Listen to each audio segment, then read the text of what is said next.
Chapter 41. While the practice is going on, seeking further reading. Root moved quickly. The morning after Mu Yue submitted his report, a root ninja silently appeared in his yard. "Orders from Danzo-sama," he said, handing over 2 scrolls. Mu Yue accepted them without comment. He opened the mission scroll first. The courier wasted no time and left as soon as the scroll changed hands. Once the root ninja's presence faded, Mu Yue went inside and read. The contents were much the same as before. Opening flattery praising his mission performance, followed by the usual exhortations to keep improving. Mu Yue skimmed past the praise and focused on the meat of it. Danzo had answered his earlier question about recruiting Asuma into Root. It wasn't necessary. Mu Yue was to teach Asuma normally and be an important mentor to him, nothing more. He was explicitly warned not to reveal anything unusual. That answer matched Mu Yue's expectations. Bringing Asuma into Root would be like Danzo sitting in the Hokage's office, waiting for the Hokage to regret his choices. Root's apparent strength came largely from siphoning off Anbu resources. That made it far too easy for Hiruzen Sarutobi, the true Hokage, to exert control over Root. Mu Yue was also ordered to keep a close eye on Uchiha students, assess them for anti-Konoha tendencies, and look out for any geniuses worth recruiting into Root. The second scroll contained several hard-to-acquire, high-grade secret medicines, a reward for his mission work. He carefully stowed the medicines and burned the mission scroll. In this world, a stable life has become a luxury. Mu Yue said to himself as he swept the ashes into the trash and stared at the courtyard with an indifferent expression. Waking up to find a fully armed ninja standing in his yard unsettled him, but he had little choice. He'd thought about revealing his strength while teaching Asuma, hoping to win Hiruzen's favor and switch allegiance. That might solve the curse mark problem, but he quickly dismissed the idea. Hiruzen's side didn't know the specifics of his power or the ninjutsu he'd learned. As long as Mu Yue didn't show things like his water-severing wave, it could be explained away. Danzo's side was different. The original owner of his body had been trained by Danzo. Danzo knew too much. If Mu Yue exposed his power, Danzo could simply go to the third Hokage and have him treated as a spy. Mu Yue thought there were only 3 times it would be safe to reveal his strength. If Danzo intended to use him as expendable material and he needed to escape, if his power reached Sannin level so he could openly act in wartime and be heralded as a hero rather than a spy, or if he attained enough power to overthrow Konoha, at that point exposure wouldn't matter. For now, lacking that power, it was better to be a gentle, likable teacher. He adjusted his expression, walked to the Ninja Academy smiling, and entered the classroom. Saturday morning, Obito arrived at the training ground early. He picked up a palm-sized ice cube, set it on his palm, and condensed chakra into his hand to test nature transformation. 10 seconds later, the ice vanished. The water stain on the ground was proof. Mu Yue standing nearby nodded. 6 days ago, Obito's melting rate had been even slower than ice melting naturally. To reach this point in 6 days exceeded expectations. Mu Yue hadn't anticipated unlocking the chef skill or that a life skill would prove useful for nature transformation training, but the status buffs from the special dishes, Mapo tofu included, had clearly helped. "You've grasped the basics of nature transformation," Mu Yue said. He lifted a head-sized ice block from a wooden bucket and set it on the ground. "Your next goal is to melt this within 10 seconds. Obito stared at the enormous cube and scratched his head. "That's huge." "This stage is about the instantaneous output," Mu Yue explained. "Don't worry about chakra consumption. Use everything you have. Rest when you're exhausted, and then continue practicing." There was no shortcut. This stage required grind, unless one had Naruto's vitality and the luxury of making countless shadow clones to farm experience. Compared to a cheater like Naruto, Obito was doing well, teaching had helped, and the dish buffs mattered. By noon, Mu Yue stopped training and called the 3 disciples together. "You've probably had enough of eating the same thing," he said with a smile. "Today we're having hot pot." "Finally, no more super spicy tofu," Obito cried, leaping up. It wasn't that Mapo tofu was bad. Having it every day had led to some unpleasant stomach trips. "I only prepared the base," Mu Yue said. "The ingredients will be whatever you can find." "I want fish," Obito announced. He grabbed a kunai and sprinted toward the river to try spearing something. "I'll help." Metkai heard fish and immediately did a 100-meter dash into the water, causing a huge splash and drenching Obito, who had been trying to get a good angle. "Guy!" Obito balled his fists in irritation. A moment later, Metkai surfaced holding 2 fish, looking none the worse for wear. "Obito, did you call me?" Obito quickly changed tone, smiling broadly at the fresh fish. "Yeah, thanks, Guy. You're a great brother."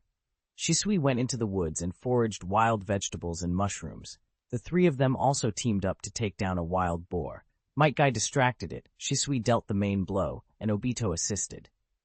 Back at the clearing, Mu Yue prepared the hot pot base and processed the ingredients.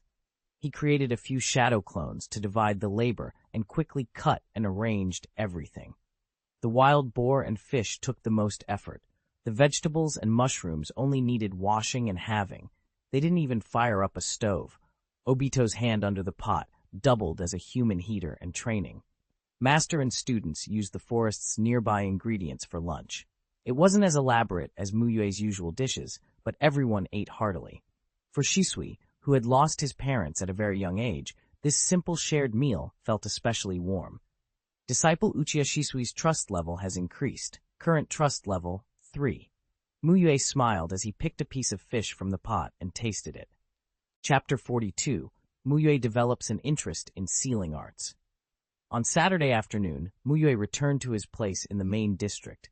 They'd eaten together enough times now that the 3 had grown fairly close, so Mu Yue invited them inside before he started cooking. "Habsheng, what are you making today?" Kushina asked, curious. In all the time she'd eaten at his house, Mu Yue had never served the same thing twice. The variety impressed her, but what impressed her more was that he made everything taste good, something she both admired and envied. "Mushroom soup and stir-fried mushrooms," Mu Yue said, pointing to a plastic bag full of fungi beside the sink. At noon, Shisui and the others had brought back too much from the forest, various fish, wild greens, and even a hunted boar, and Mu Yue had taken the leftovers home. Wild mushrooms were fresh, but they had to be cooked thoroughly. Otherwise, food poisoning could be a serious problem. Diarrhea would be the least of it. Ending up in a coffin was not out of the question. "These aren't mushrooms from the forest, are they?" Kushina peered at the assortment, which varied in shape and size and didn't look store-bought. She remembered teasing Mu Yue the first time she'd eaten at his place, joking that he must have added some oddly colored mushrooms to make people see things. If those kinds really were mixed in with his cooking abilities, would eating them be like falling into a genjutsu? Mu Yue nodded. "This afternoon, I took some students on a picnic in the forest. We picked too many ingredients and didn't finish them, so I brought the extras back." "Habsheng, you take students on picnics?" Kushina asked, a little envious. She'd spent 6 years at the ninja academy and had never seen a teacher so considerate. "I have a good relationship with those students," Mu Yue explained. "Do you need help?" "I can wash the vegetables," Minato offered, uncomfortable with the idea of freeloading. "Then Namikaze, please wash the mushrooms." "I'll process the boar meat first," Mu Yue said without ceremony, handing Minato a task. Being overly polite didn't help friendships grow. Relationships improved through give and take.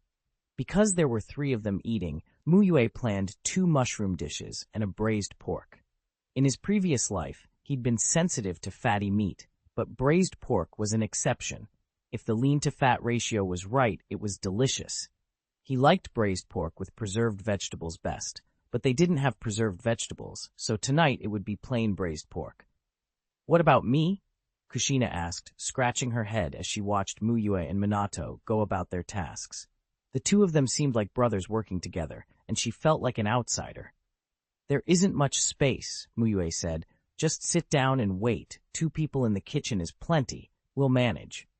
Bored, Kushina planted herself on the living room sofa and picked up a book from the low table. She blinked at the title, a book on sealing techniques. "What's this, sealing techniques?" she called out. "Habsheng, why are you reading?" She stopped when she turned the page and saw the author's name, Uzumaki Ashina. Cough, cough. "Well, this book is actually quite good, Mu Yue. You should study it carefully," she said, covering her surprise. "I've read it several times," Mu Yue replied as he worked the pork. Lord Uzumaki Ashina really deserves his reputation as Konoha's progenitor of sealing techniques. Even someone like me, who doesn't know much about sealing, learns a lot from it. Of course, he's the leader of the Vortex clan, Kushina said with pride. Are you interested in sealing techniques, Mu Yue? She asked. Very, he said, eyes reflecting a faint yearning. They're mysterious and powerful. From the standpoint of improving one's strength, it's a great choice, Minato agreed. The three of them talked about sealing.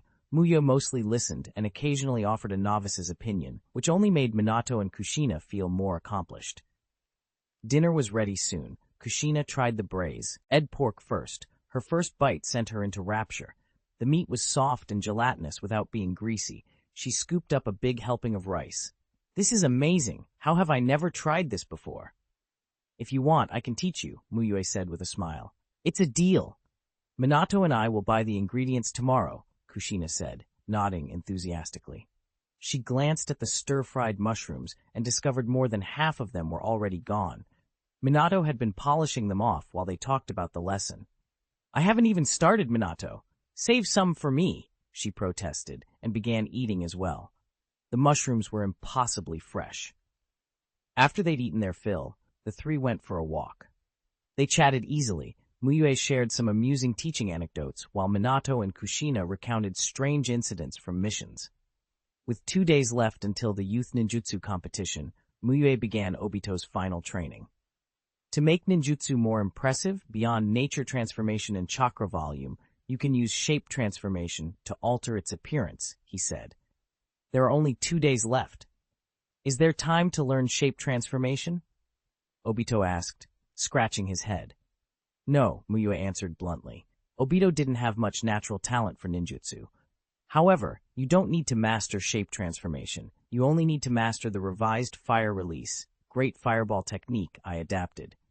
Mu Yue had put a lot of thought into helping Obito win first place and secure the most training mission rewards. He'd modified the great fireball so it looked enormous and intimidating, but didn't actually contain more flame or additional destructive power, an illusion of scale designed to score well with the judges. After all, the youth ninjutsu competition wasn't a fight. Everyone performed a single ninjutsu, and the highest scored performance won. Mu Yue-sensei, you're my six-path sage, Obito exclaimed, immediately convinced first place was guaranteed. With Mu Yue as his teacher, Kakashi didn't stand a chance. You did ask for a favor for life, so as your teacher I have to go all out, Mu Yue said with a chuckle, intentionally encouraging Obito's habit of relying on his instructor. Obito gave an embarrassed little grin. Hurry up and train, Mu Yue told him, tapping his head. Yes, Obito dove into practice, eager to defeat Kakashi in front of Rin and claim first place. Chapter 43. The game begins.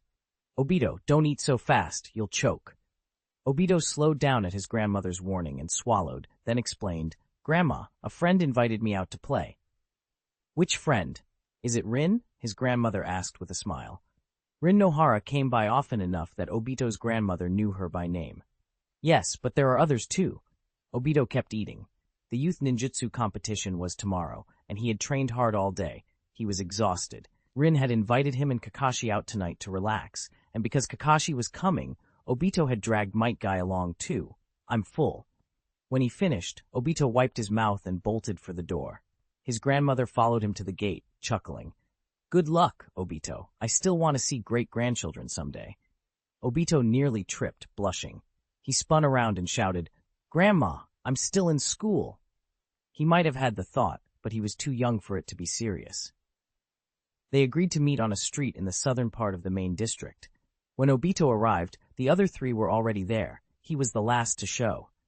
I ran into an old woman who needed help on the way, so I was a bit late, he said. You always run into grandmas, Kakashi muttered. It seemed ridiculous. I can't just ignore someone who needs help, Obito protested, offended. I really helped her. Rin stepped between them, hands clasped behind her back, smiling gently. It's fine. Maybe Obito just has a kind heart and good eyes for those who need help, she teased. With that settled, the four of them walked down the street together. There are so many people. Kakashi, want to see who can get through the crowd faster? Might Guy asked, eyes shining at the packed street. Kakashi's answer was immediate. I refuse. His flat refusal left no room for imagination. Such a challenge was too reckless. There's an event on this street today. That's why so many people came, Rin explained, and led them toward the crowd. The whole block was filled with stalls and lanterns. People in yukata wandered between them. Look, these goldfish are so cute, Rin exclaimed when she spotted a goldfish scooping stall. Little sister, want to try? 10 ryo for one net, the stall owner offered. 10 ryo wasn't much, but those paper nets tore so easily. Rin hesitated, looking thoughtful. I'll try, Obito volunteered, stepping forward and handing over the money. He aimed for the most active, beautiful fish, but after 2 or 3 tries the net tore, and he still hadn't caught anything. Again, Obito kept at it. He failed again and again. By the 9th attempt, Rin finally stopped him. Let's forget it. Come on, let's see the other stalls. 80 ryo could buy a bowl of ramen, and Obito could have spent it elsewhere, but he insisted he was getting better and didn't want to waste the attempts. Metkai decided to try as well. He rolled up his sleeves and swung with all his strength. Snap! The stick broke. Let me do it, Kakashi said calmly. He handed the owner 10 ryo, scooped once, and caught a goldfish without effort. Here you go, he said, passing the sealed fish to Rin. Rin accepted it with a happy smile. Thank you, Kakashi, and thank you, Obito and Guy. Obito, who had been sulking, lit up with a goofy grin. They spent the rest of the evening wandering, throwing shuriken at targets, identifying shadow clones, playing small games. As the crowd thinned, they bought takoyaki and prepared to head home. Kakashi, just you wait. This time I'll take first place, Obito declared, taking a bite. If you want the first place prize, I'll hand it to you after I win it, Kakashi replied, his competitive edge clear. Their back and forth fired up Metkai even more. If there were a youth taijutsu competition, he thought he'd challenge Kakashi for sure. The next day was Sunday. There was no class. The competition started in the afternoon, and Obito spent the morning on last-minute training. The youth ninjutsu competition took place on a commercial street in the Leaf Village main district, Richt. Obito had heard an old ninja shop owner started it to encourage academy students. As the crowd grew, everyone chipped in, and it became an annual event. Obito, what ninjutsu will you use? Rin asked. Fire release. Great fireball technique, Obito answered without hesitation. Aren't you going to use the great dragon fire technique you did in the last practical exam? Rin looked puzzled. Last time Obito lost to Kakashi, his great fireball technique scored 30 points, 9 points fewer than Kakashi. This time's different. My great fireball technique is much stronger now, Obito said confidently. He believed the technique would amaze everyone. Okay, I'll be looking forward to it, Rin said with a warm smile. Obito, do your best. He's not an easy rival to beat, Metkai added, arms folded, saying it like a serious declaration. Do you want me to leave? Kakashi, who had been quiet, asked. Why were they talking about how to beat him right in front of him? What are you going to use, Kakashi? Rin asked with a smile. I haven't decided. I'll use whatever fits the situation. Maybe Earth Release, Earth Flow Wall, Kakashi answered after a moment. He'd learned plenty of jutsu and could adapt as needed. Obito scanned the crowd and recognized many faces from the academy, even 2 ninjas wearing headbands. There are more people here than last time, he said. That's because the prize got bigger, Rin replied. First place gets not only a silver-plated kunai, but also 8,000 ryo. 8,000 ryo, Obito's eyes widened. Now he was even more determined. 8,000 ryo could buy plenty, whether to treat Rin or get her a gift. The competition begins. Contestant number 1, please come to the stage for your performance. Chapter 44, Ninjutsu Talent, seeking for further reading. Excellent. Thank you to contestant number 1 for his clone technique performance. His score is 8 points. Next, let's invite contestant number 2 to the stage. Asuma watched the clumsy clone technique display on stage as he arrived and frowned. Teacher Mu Yue, why are we watching this kind of contest? It seems like a waste of time. There probably aren't many actual ninja competing here. Mu Yue chuckled. Asuma, have you forgotten your last fight with Shisui? Never underestimate anyone. Asuma fell silent. If it weren't for Mu Yue's calm words during that battle with Uchiha Shisui, he might have retreated entirely. Mu Yue added casually, it's useful and harmless to know the strength of people in the village. Mostly, he didn't want to leave Obito unsupervised. Watching the contest live made him feel better. Asuma scanned the crowd and recognized a few faces. Kakashi's here too? He isn't competing, is he? That would be cruel. He spotted Kakashi with his group. Kakashi had always been abnormal, graduated at 5, made chuunin at 6, and terrifyingly talented. While other kids were still learning hand seals and the three-body technique, Kakashi was already training in various ninjutsu and nature transformation. Asuma also saw Uchiha Shisui, the one who'd beaten him before. He looked forward to seeing Shisui and Kakashi go at it. Let those two prodigies battle among themselves. Please welcome contestant number 2, Kotetsu Hagane, the host called enthusiastically. Kotetsu strode onto the stage at once. Kotetsu, you can do it!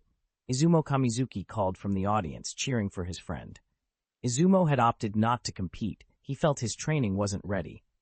Anko had wanted to, but she had other business today. Contestant Kotetsu Hagane, which ninjutsu will you perform? The host asked, bowing with a smile. I want to perform the enemy confusion technique that my friend and I developed. Kotetsu replied proudly. Izumo beamed in the crowd. He'd helped develop the technique too. You can't underestimate the next generation, the host said, praising him. Don't be fooled by contestant Kotetsu Hagane's youth. He's already developing new ninjutsu. May I ask what grade you're in at the academy? Contestant Kotetsu Hagane. First grade, Kotetsu answered honestly. Incredible. The host's surprise showed. First-grade students hadn't been at the academy more than a couple months. Being able to use the three-body technique was already impressive. The audience murmured. Older students felt a little embarrassed. Mu Yue had a hunch what Kotetsu planned, but he wasn't sure how far it was developed. All right, please enjoy contestant Kotetsu Hagane's enemy confusion technique. Kotetsu formed hand seals and channeled chakra. With a puff of white smoke, something materialized on stage, a chair taller than Kotetsu himself. Silence fell. Everyone stared at the oversized chair with confused faces. The host, who'd hosted contests for 5 years and thought he'd seen everything, was at a loss. He froze for a moment, and then managed, Ahem, contestant Kotetsu Hagane, your ninjutsu. Isn't the clone technique meant to confuse enemies? Kotetsu explained. My technique combines the clone technique with transformation to create a stronger, confusing effect. Then why a chair? The host blurted. If nothing else, the team would have questions. Because a chair's easy to transform into. I can't transform into anything else yet, Kotetsu answered honestly. Laughter erupted across the audience. They'd expected a genius and got a kid who'd chosen a chair for his transformation. This kid is really a talent, someone joked. Asuma's mouth twitched. A moment ago, he was marveling at so many young geniuses, first graders inventing ninjutsu like a reincarnated second Hokage. Then reality snapped back.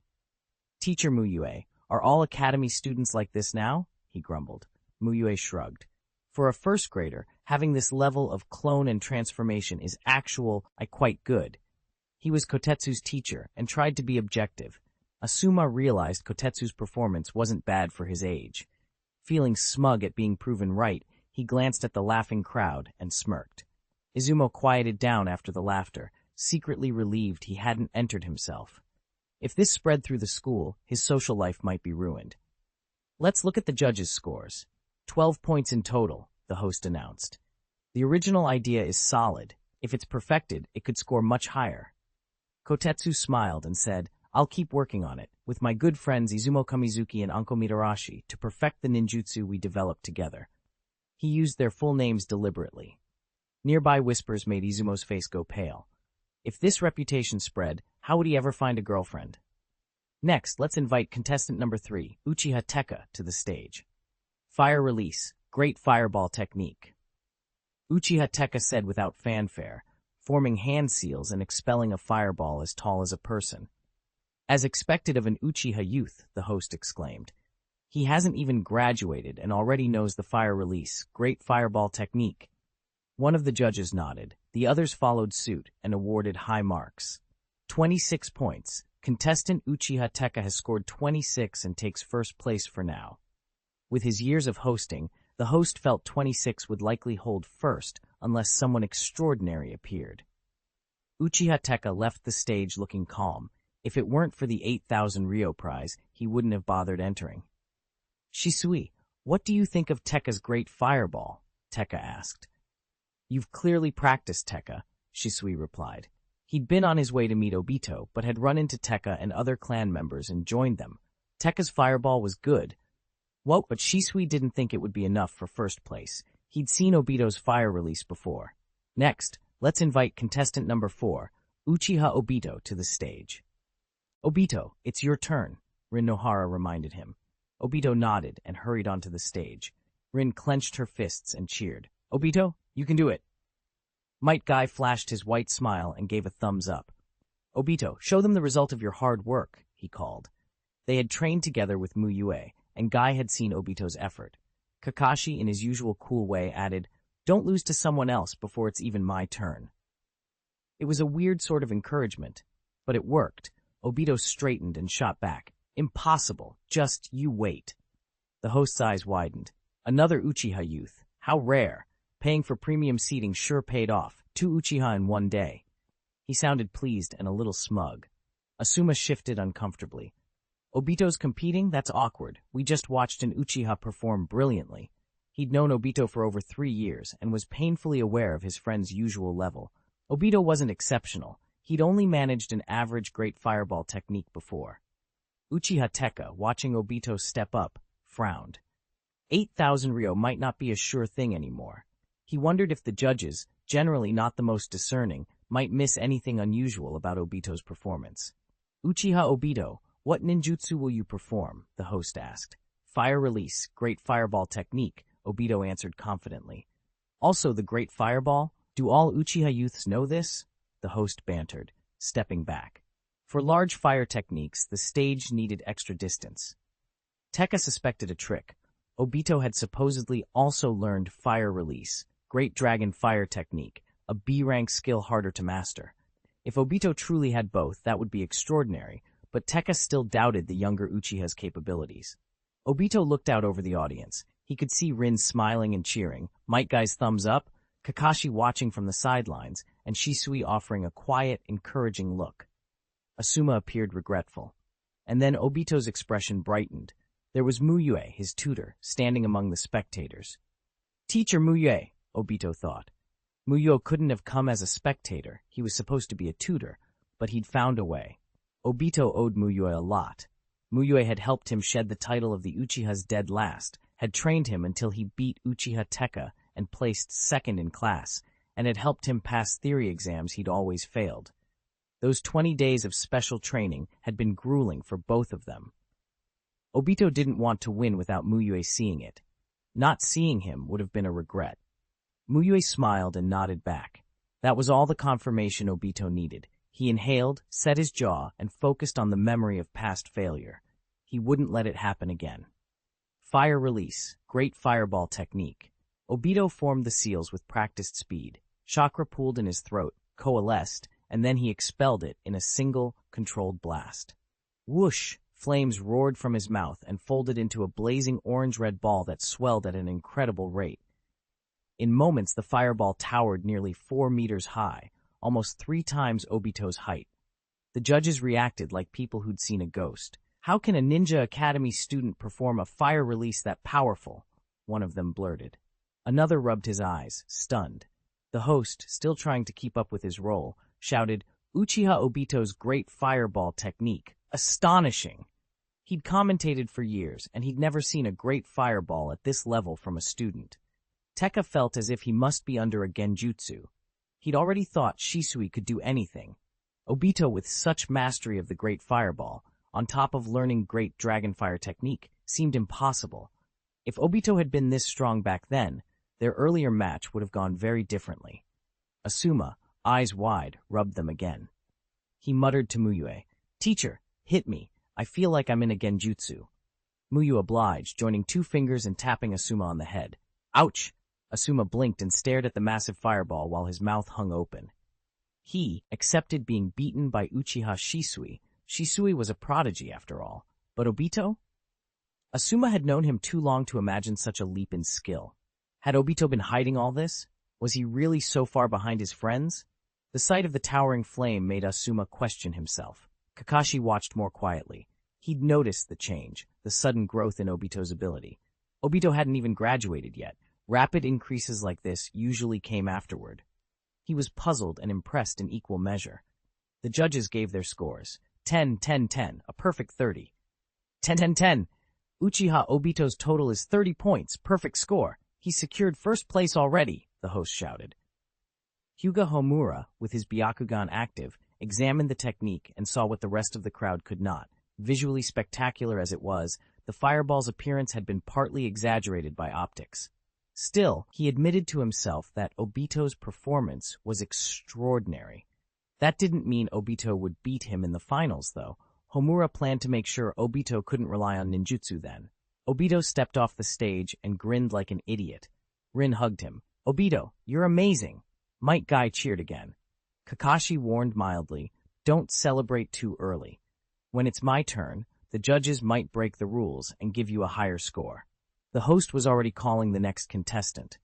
"Next, let's welcome the fifth contestant, Kakashi Hake, to the stage." Kakashi stepped forward as the crowd's attention shifted. Kakashi appeared on the arena in a flash. "Kakashi, you can do it!" Rin Nohara cheered. Watching him use the body flicker technique just to get onto the stage, Obito felt both impressed and a little resentful. He decided he'd have to learn the body flicker technique himself. Contestant Kakashi Hatake is no ordinary ninja. He's a famous genius of Konoha. "This is your second time participating in the competition, isn't it?" the host announced, playing up Kakashi's reputation. Kakashi nodded once, cool and unbothered. What ninjutsu will you be demonstrating this time?" the host asked. "Earth Release, Earth Flow Wall," Kakashi answered. After the host stepped aside, Kakashi formed the signs and chakra erupted around him. Earth Release, Earth Flow Wall. The ground trembled. Behind Kakashi, an enormous, incredibly thick earthen wall rose slowly, solid and imposing. "This level of earth release," the judges murmured, studying the massive wall. That sort of technique used to be a surefire perfect score, but now another perfect might mean 2 first-place winners. After a brief hesitation, the judge raised the card with a 10 on it. Better to leave the complicated consequences to the organizers, he decided. "This guy's still as abnormal as ever," Asuma said, unsurprised. "To beat Kakashi with ninjutsu, I'll need to train harder," Metkai admitted, remembering their previous all-out clash where Kakashi had nearly crushed him. Aside from a single leaf whirlwind kick, Guy had had no answer. Obito watched the judge's 10 and felt a bad premonition. If Kakashi got a perfect score now, who would be declared first? 10 points, 10 points, 10 points. Contestant Kakashi Hatake's total score is 30 points, the host announced with relish. "Incredible, this is the second perfect score of today's competition and the first time since the contest began that we've seen 2 perfect scores." The audience buzzed. The contestants that day were surprisingly strong. In previous tournaments, someone like Uchiha Tekka might have taken first easily.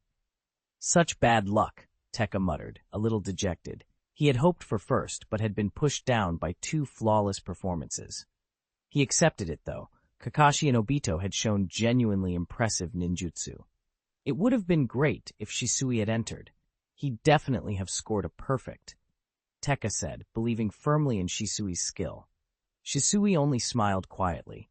He hadn't been particularly interested in the competition to begin with, and with Obito so desperate for first, the last thing Shisui wanted was to make things worse. After he stepped down, Kakashi was already coolly walking away when Obito confronted him. "Satisfied now? If you want to beat me, you'll have to train for a few more years," Kakashi said casually. "Why are you acting so arrogant? We both got 30 points, and I got mine earlier than you, so I should logically be first," Obito protested. "You got 30 points because that's as far as you could get." "I got 30 points because 30 is the maximum," Kakashi replied calmly. Obito flushed, unable to refute the logic. Rin stepped between them with an exasperated smile. "All right, you're both very strong. No need to argue," she said. Nearby, the organizers and the merchants behind the stalls were already talking strategy. "How did we end up with 2 perfect scores? How do we rank them now?" "We could have a tiebreaker. Let them use different ninjutsu to compete again," one merchant suggested. "That might be unfair. One of them's still a student, and mastering such fire release is already impressive," another replied. "Why not just make them co-first?" a new voice offered. The merchants turned and found a blond man wearing a forehead protector standing with them. Mu Yue. We could use dual first place as a promotional gimmick, discounts, a celebration to draw more customers, he proposed with a smile. That's a good idea. The merchants brightened. One goal of holding this competition had been to boost traffic on the commercial street. Turning the tie into a marketing event could bring more buyers and offset the modest first prize payout. After all, the prize money for first was only 8,000 ryo. A shop owner leaned in. Ninja-sama, you have a good head for business. Have you ever thought about opening a shop here? I'm just a passing chuunin, Mu Yue replied, declining politely. But this competition's great. It encourages the village youth to train harder. He offered praise and moved on. Obito, however, was still fretting. If they forced a tiebreaker, he had no chance against Kakashi. He had given everything to secure first place. He hoped the reward would be worth it. No one else in the later demonstrations matched the two perfect scores. The highest anyone else managed was only 23 points. When all performances finished, the host took the stage. Uchiha Obito, first place. Kakashi Hatake, first place. Uchiha Tekka, second place. The announcement confirmed the merchant's plan. Obito and Kakashi were both declared first. You got lucky this time. Next time I'll definitely beat you, Obito shouted triumphantly. When your strength is as big as your mouth, maybe you'll try, Kakashi replied dryly, far sharper in wordplay than Obito. Despite the rivalry, Obito was thrilled with his prize, a silver-plated kunai and 8,000 ryo. The moment the rankings were announced, Obito's training mission had also settled, and the rewards that popped up for others made Mu Yue sigh in relief. His 20 days of effort hadn't been wasted. Mu Yue's haul included 800 units of chakra, something that would otherwise take 40 B-rank evaluations to grind for, plus a skill proficiency scroll capable of instantly raising a mastered ninjutsu to the proficient level. Most satisfying of all was the Yin Release Chakra Nature Transformation. Yin and Yang nature transformations were notoriously difficult to master, and receiving Yin felt nearly as rewarding as the chakra itself. As soon as the reward appeared, memories of cultivating Yin release began to swirl in Mu Yue's mind. He opened his panel and started checking the new data.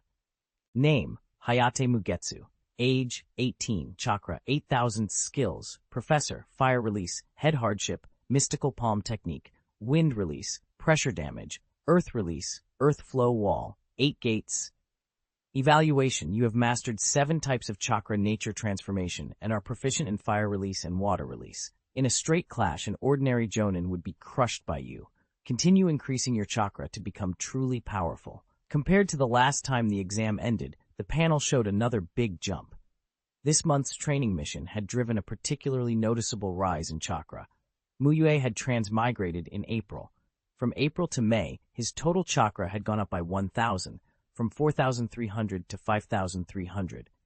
Add the 500 chakra reward from the early May exam, and that put him at 5,800. Then, from the end of the early May exam to early June, it skyrocketed from 5,800 to 8,000, a gain of 2,200 chakra. Mu Yue had envied the 7,000 chakra of a root jonin, but in just 2 months he'd surpassed that. Now he had a full 1,000 more. Still, he knew such rapid growth would be hard to keep up. The big jump was largely because Obito's training mission had been settled. At the moment, there were no new training missions. There wouldn't be any exams between June and July either. The final exam was mid-July, so future gains would probably be slower. The jump in chakra wasn't the only benefit. Mu Yue had also received several useful rewards: proficiency in water release nature transformation, proficiency in fire release, head hardship, and yin release proficiency. Those proficiencies helped his raw power in a way raw chakra alone couldn't.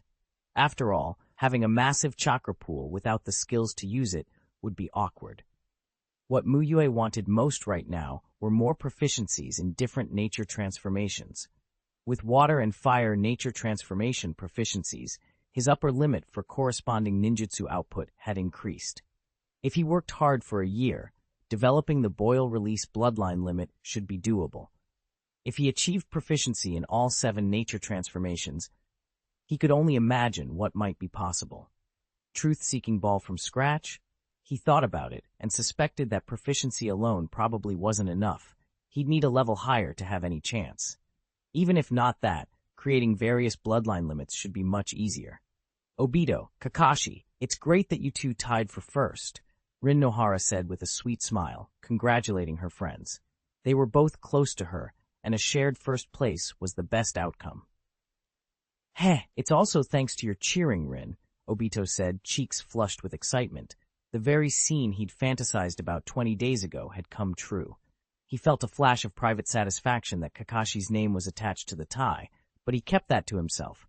Tied for first. So it's a draw? Metkai said, thoughtful. All his previous fights with Kakashi had been losses, no wins, no draws. Seeing Obito tie with Kakashi stirred something in him. Kakashi, to celebrate your first place, let's fight. Metkai was eager as ever. I refuse, Kakashi replied. That's not how you celebrate, and getting first place in a test like this doesn't require celebration. Kakashi refused with a casual coolness, and at the same time, he subtly put Obito down. Obito bristled and wanted to snap back, but he stopped when Mu Yue and Asuma approached.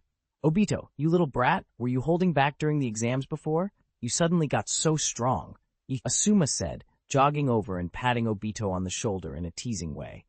No way, it's all from learning from you, Asuma, Obito replied. When he was practicing tree climbing, he'd kept going because of Mu Yue's stories about Asuma. He took the compliment seriously. Haha, I should be learning from you. Your fire release is getting sharp, Asuma responded, taking it as friendly flattery and slinging an arm around Obito's neck. Mu Yue-sensei, Rin Obito, and even Metkai turned to greet Mu Yue as he came up from behind. Because Mu Yue often substituted for Class 2, Grade 4, Rin was familiar with him. Good work, Mu Yue said with an encouraging smile, not lingering. He moved on with Asuma. He'd reminded his 3 students not to reveal their relationship when others were around, just act like teacher and student at school. He hadn't said why, he let them fill in the blanks. It was safer to keep a low profile. Obito in particular was unreliable when it came to discretion. Before he left, Mu Yue casually performed an appraisal on Kakashi. Name, Kakashi Hatake Chakra, 2500, Potential, S evaluation, suitable for training in lightning release and earth release, recommended for discipleship. Seeing Kakashi's panel, Mu Yue felt a brief temptation. 2500 chakra at 8 years old. This was no small number. He'd checked the chuunin teachers at the academy. Most were around 1100 to 2500 chakra. That meant 8-year-old Kakashi already surpassed many chuunin. If Mu Yue took him as a disciple and increased their trust, the chakra provided from that relationship could be substantial. He pushed the thought away. Kakashi wasn't someone who could be easily fooled like Obito, and Kakashi was still a chuunin. Why would he take lessons from a chuunin teacher like Mu Yue? Kakashi only has S, Mu Yue mused. Could it be that without a 6 paths bloodline, the highest potential reaches only S? Having appraised many people, Mu Yue knew that potential wasn't the same as talent. Otherwise, how could Obito and Metkai, both with S potential, have been so far ahead of Kakashi in the academy days? Potential represented possibilities more than immediate skill. Families with 6 paths bloodlines tended to have higher potential because of the broader possibilities afforded by their lineage. Clans like the Hyuga and Uchiha, he'd never seen anyone with potential below A. Even then, high potential didn't guarantee Jonin status. Some characters with B in the story were still promoted to special Jonin. After Mu Yue and Asuma left, the 4, Obito, Kakashi, Rin, and Metkai, decided to go have ramen to celebrate. Because he'd tied for first in the test, Obito magnanimously insisted on paying. During the meal, though, the old rivalry flared. Have you ever gotten first place in your grade at the Ninja Academy? Kakashi asked casually. When you can keep first place in your grade until graduation like I have, then we can talk about who's better, Kakashi added coolly. Obito was speechless. He'd never been first in his grade. He hadn't even been first in his class. Metkai froze mid-slurp. Kakashi's words hit him too, since he'd never been first in the grade either. At the same time, Mu Yue, who was still instructing Asuma, received a system pop-up. Chapter 48, New Training Tasks, seeking further reading. Disciple Uchiha Obito, Training Mission Set. Training Mission, achieve first place in the ninja school's practical exam. Reward, determined by mission completion and strength growth during the mission period. Disciple Metkai, training mission set. Training mission, achieve first place in the ninja school's practical exam. Reward, determined by mission completion and strength growth during the mission period. Mu Yue stared at the sudden pop-up windows, thinking. He didn't know exactly what had triggered them, but the outcome was very welcome. 2 training missions, plus the rewards from the exam. By the end of the semester, his chakra would almost certainly crack 5 digits.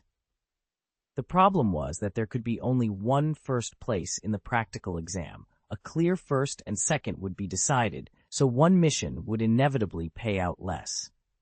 Would it be better if one of them had an accident and couldn't take the exam, pushing their mission to next semester? Mu Yue seriously considered the idea. He was confident he could handle things, but he couldn't guarantee it was the optimal route. This was the first time he'd seen 2 training missions triggered at once. He'd assumed a person could have at most one at a time. If one mission delayed until the midterm next semester, there'd be roughly 3 months without any new training missions. Extending the mission window might raise the base reward, but would that net more than finishing more missions now? According to the mission trigger rules, it wasn't impossible for the student who placed second to immediately trigger another mission out of spite and try to claim first. In short, it was all situational. Mu Yue decided to adapt as events unfolded. For now, he'd sketch out enhancement plans for Obito and Metkai.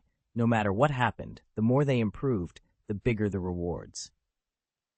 On Tuesday morning, Anko Mitarashi hummed an unfamiliar tune as she walked happily toward the ninja school. She'd taken Monday off, then the weekend, so she hadn't heard Mu Yue lecture or played with her good brothers for 3 whole days. She was eager to get back. Will teacher Mu Yue ask if I was sick? Did Kotetsu and Izumo win the prize money? I can't wait. The more she thought about it, the more excited she got. As she neared the school, she noticed people staring. Is that Anko Mitarashi? One of the 3 talents. That's her. She was second in the practicals last time.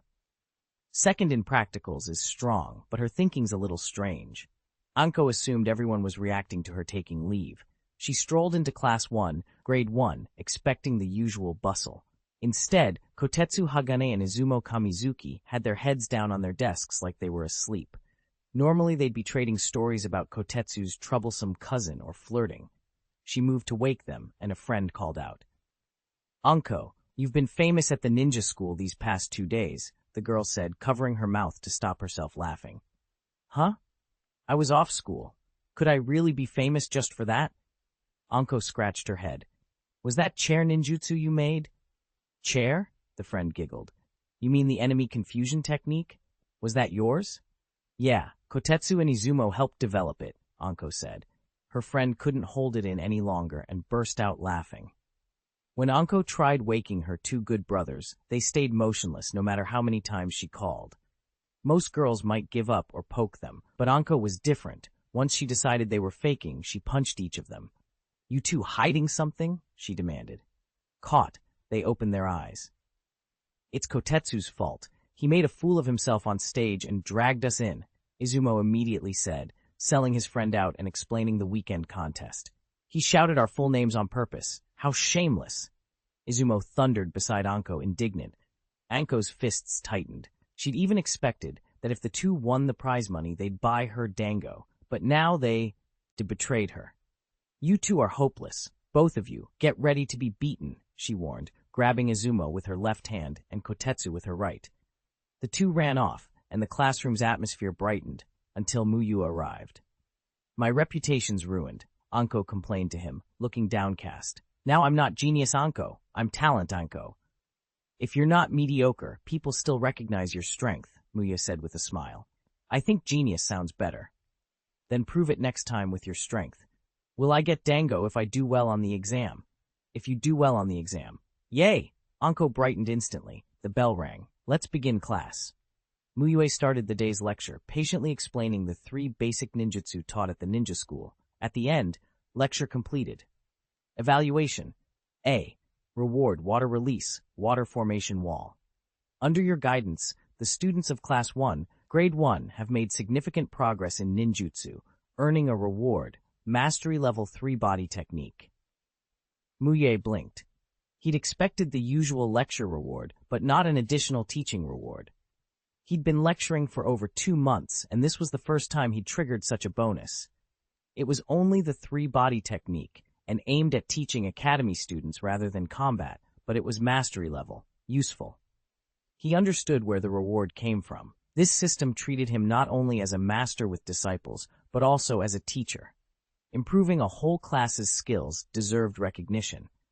He wondered if teaching higher-level ninjutsu would yield better rewards, but current regulations limited ninja school ninjutsu classes, aside from theory, to the 3 Body Technique. That made sense.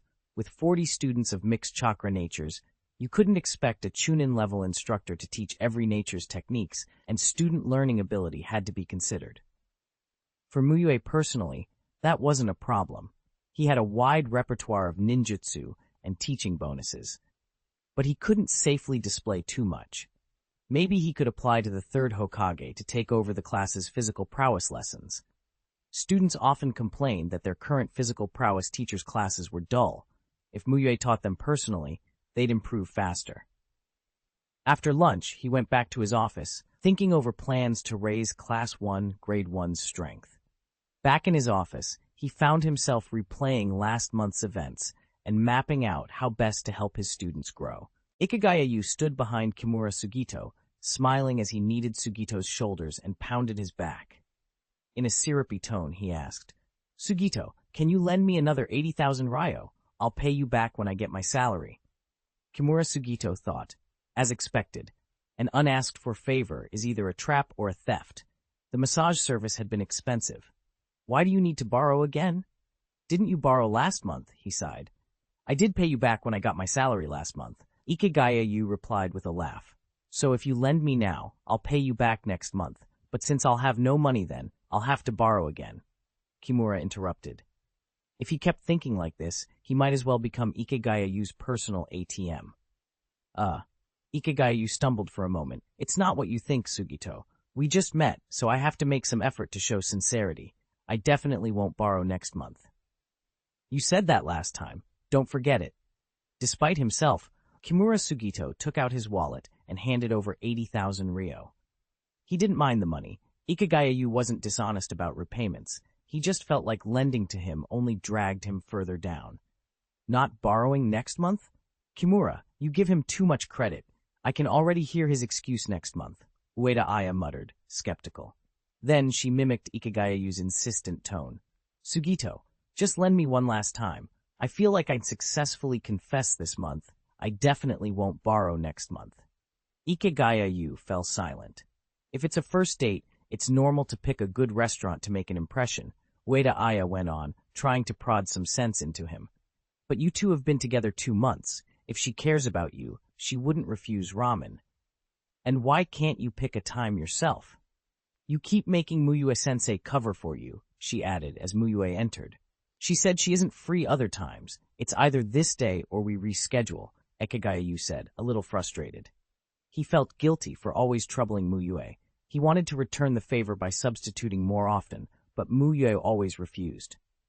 "It's fine. I'm idle anyway. Teaching more students helps train my own skills," Mu Yue said with a smile as he walked to his desk. "Mu Yue-sensei is too nice," Ueda Aya sighed. "A personality like that is easy to take advantage of." Ikegayayu felt a twinge of gratitude. He hurried over to pour Mu Yue tea, fuss over him a little, and say pleasant things. When the time was right, he left the office, went home to change, and prepared for the date. If Ikegayayu were the teacher physical prowess for Class 1, Grade 1, Mu Yue thought, there'd be no need to fiddle with substitutions. If Ikegaya asked him to cover more often, it would be almost the same as being that teacher. But applying to the 3rd Hokage to be the teacher physical prowess for Class 1, Grade 1 would be too extreme. How could anyone actively rush to pack their schedule? It would also raise questions about his persona. If people ask you to substitute and you oblige, you're a good person. Actively vying to teach classes? That's different. It has to start with student dissatisfaction and the teacher physical prowess's own teaching level, Mu Yue reflected. Strength was the most important thing at the ninja school. If students and administrators knew that the appointment affected strength growth, the problem would be easier to manage. He practiced calligraphy until it was almost time for class. When he entered Class 2, Grade 4, the students had grown used to him. After teaching them steadily once a week, they already saw him as their homeroom teacher. "Teacher, Obito barged in late, as usual. Mu Yue said nothing and let him sit. "That awful Ikigaya-sensei," Obito muttered under his breath, annoyed that Ikigaya always scheduled substitutes at inconvenient times. "Did you help an old person?" Rin Nohara asked. "No, I forgot the time while picking out pens at the bookstore," Obito answered honestly. "Why not pick them after school? Lunchtime's so short. You didn't eat, did you?" Rin frowned. "It's Finn. Eat a skip one meal. I'll eat more tonight." "The store at noon seemed best," Obito said. "You should never put anything above eating. I've got snacks. I'll give them to you after class," Rin said, helpless but caring. Obito nodded and focused on Mu Yue's lesson. 40 minutes passed quickly. When the bell rang, Mu Yue dismissed them. Rin handed Obito the snacks. A classmate who liked to tease Obito came over. "Obito, how did you know I got first place in the youth ninjutsu competition this weekend?" Obito preempted. The teasing died on the classmate's lips. He looked as if he'd been given a lemon to hold. 8,000 ryo in prize money. Uchiha Tekka, not far away, also went quiet. He still remembered Obito's fire release, great fireball technique from the competition. He'd thought with some adjustments he could beat Obito next time, but the result had shaken his confidence. Obito's grin widened as he soaked up everyone's reactions. From then on, he made a point of strolling around every break, telling everyone he ran into, "How did you know I got first place?" making the most of being the champion. Lecture completed. Rating, a reward, water release, hidden mist technique. Mu Yue studied the reward with a nod. The technique wasn't high level, but was very practical. The mist it created wasn't ordinary fog. It could blur the vision of the Sharingan. Mei Terumi's hidden mist could even hinder Madara's Rinnegan to some degree. It was a valuable skill in the early stages, before cheats and unfair advantages appeared. After school, Mu Yue headed straight to the south border forest. Shisui was still there cultivating. He'd taken Mu Yue's advice and started attending school with a shadow clone while his main body trained alongside Mu Yue's clone. Mu Yue didn't wait long. Metkai arrived soon after. What surprised Mu Yue was that Metkai was only 15 minutes late and Obito still hadn't shown. Obito often walked partway with Rin. Though they were classmates, he rarely headed this way with Guy. Being more than 15 minutes late was unusual. Mu Yue felt he needed to give them a proper training lecture so they wouldn't get into the habit of being late for practice. "Sorry, Mu Yue-sensei, I'm late." Obito ran up carrying a long box. Huff, huff. Obito panted as he handed the long box to Mu Yue. "Teacher Mu Yue, I heard you like calligraphy, so I used my competition prize money to buy you a brush." Originally he had wanted to buy something for Rin Nohara, but he'd thought better of it. He could be stubborn, but not blind. If it weren't for Mu Yue's patient teaching, would he have had the strength to take first place? No. Passing the theory exam on the first try, redeeming himself in the practical, shaking off the dead last title. Those changes all came from Mu Yue. So after a lot of thought, Obito had chosen to buy his teacher a gift. Mu Yue suppressed the scolding he'd thought to deliver. He took the long box, opened it, nodded slightly, then closed it and held it in his left hand while using his right to help steady Obito's breathing. "I do like calligraphy. I'm very pleased with your gift. Rest a bit before training." Since a student had given him something, Mu Yue decided positive feedback was in order rather than an immediate lecture. If someone had taken the trouble to choose a present, lecturing them straight away would have felt ungrateful. There was even a strategy he could have used, lecture during training, then apologize and thank him afterward as friends, but he didn't want to toy with Obito today. This was the first gift he'd received in this world, and it mattered. "Hey, as long as you like it, teacher." "I don't know much about calligraphy. I just thought this brush looked nice," Obito said, smiling simply. He took several deep breaths, stood, and added, "Teacher Mu Yue, I'm ready. Let's start training." Mu Yue nodded and waved for Metkai to come over. "We'll restart the training from 3 weeks ago. You haven't forgotten, have you? Memories of the pre-competition special training flooded back to Obito. If you get hit once, you do one more question. His mouth went cold. Metkai grinned as he remembered the plan. Don't worry, I haven't forgotten. I agreed to do 50 questions if I don't land any hits. For every hit I land, I can knock one question off, up to 40 fewer questions. He then pointed at Obito with a thumbs up. Obito can't use ninjutsu in the sparring. Every time he gets hit, he has to answer a question. Obito stared at Metkai's shining grin, teetering on the verge of tears. Listen to me. Thank you, he muttered. Teacher. Obito suddenly begged, legs folding beneath him as he sank to the ground. I think I overestimated myself. How about we rest today instead? Mu Yue chuckled. Fine. If you can't train, then focus on questions. I have plenty of test papers here. At that, Mu Yue unrolled a scroll and produced a thick stack of exam sheets. It was as if a miracle struck. Obito sprang up instantly, resolve returning to his face. A little pain doesn't matter. Teacher Mu Yue, I can persevere. Let's train. Mu Yue smiled and warned, don't overdo it. Rest when you need to. But there's only 1 month left until the finals, Obito said, jaw set. I want to get revenge on Hyuga Homura and use this time to get stronger. Mu Yue nodded in approval, still holding the brush box. He patted Metkai on the shoulder. Guy, Obito's determined. Help him raise his taijutsu. Metkai straightened and flashed his trademark brilliant smile. Teacher Mu Yue, don't worry. I'll give 120%. Obito listened and felt his brain threaten mutiny. Metkai didn't joke about giving everything. When he said 120%, he meant it. Over the last 20 days, while Obito trained the specifics of chakra nature transformation, Metkai had been pushing his body relentlessly. Thanks to the system's secret medicine and Mu Yue's increased training intensity, Guy's speed and strength had noticeably improved. Obito's gains had been mainly in ninjutsu, but today's training forbade ninjutsu altogether. With Guy's taijutsu rising and Obito's unavailable, Obito found himself getting beaten more often than not. Only Mu Yue's water-walking exercises had softened the blow by improving his movement. Otherwise, things would have been worse. Those harsh sessions humbled him. Winning first place in the youth ninjutsu competition and sharing first with Kakashi had puffed him up a little. After sparring with Guy, Obito realized that even a stronger ninjutsu wouldn't be enough against Hyuga Homura's Gentle Fist combined with the Byakugan.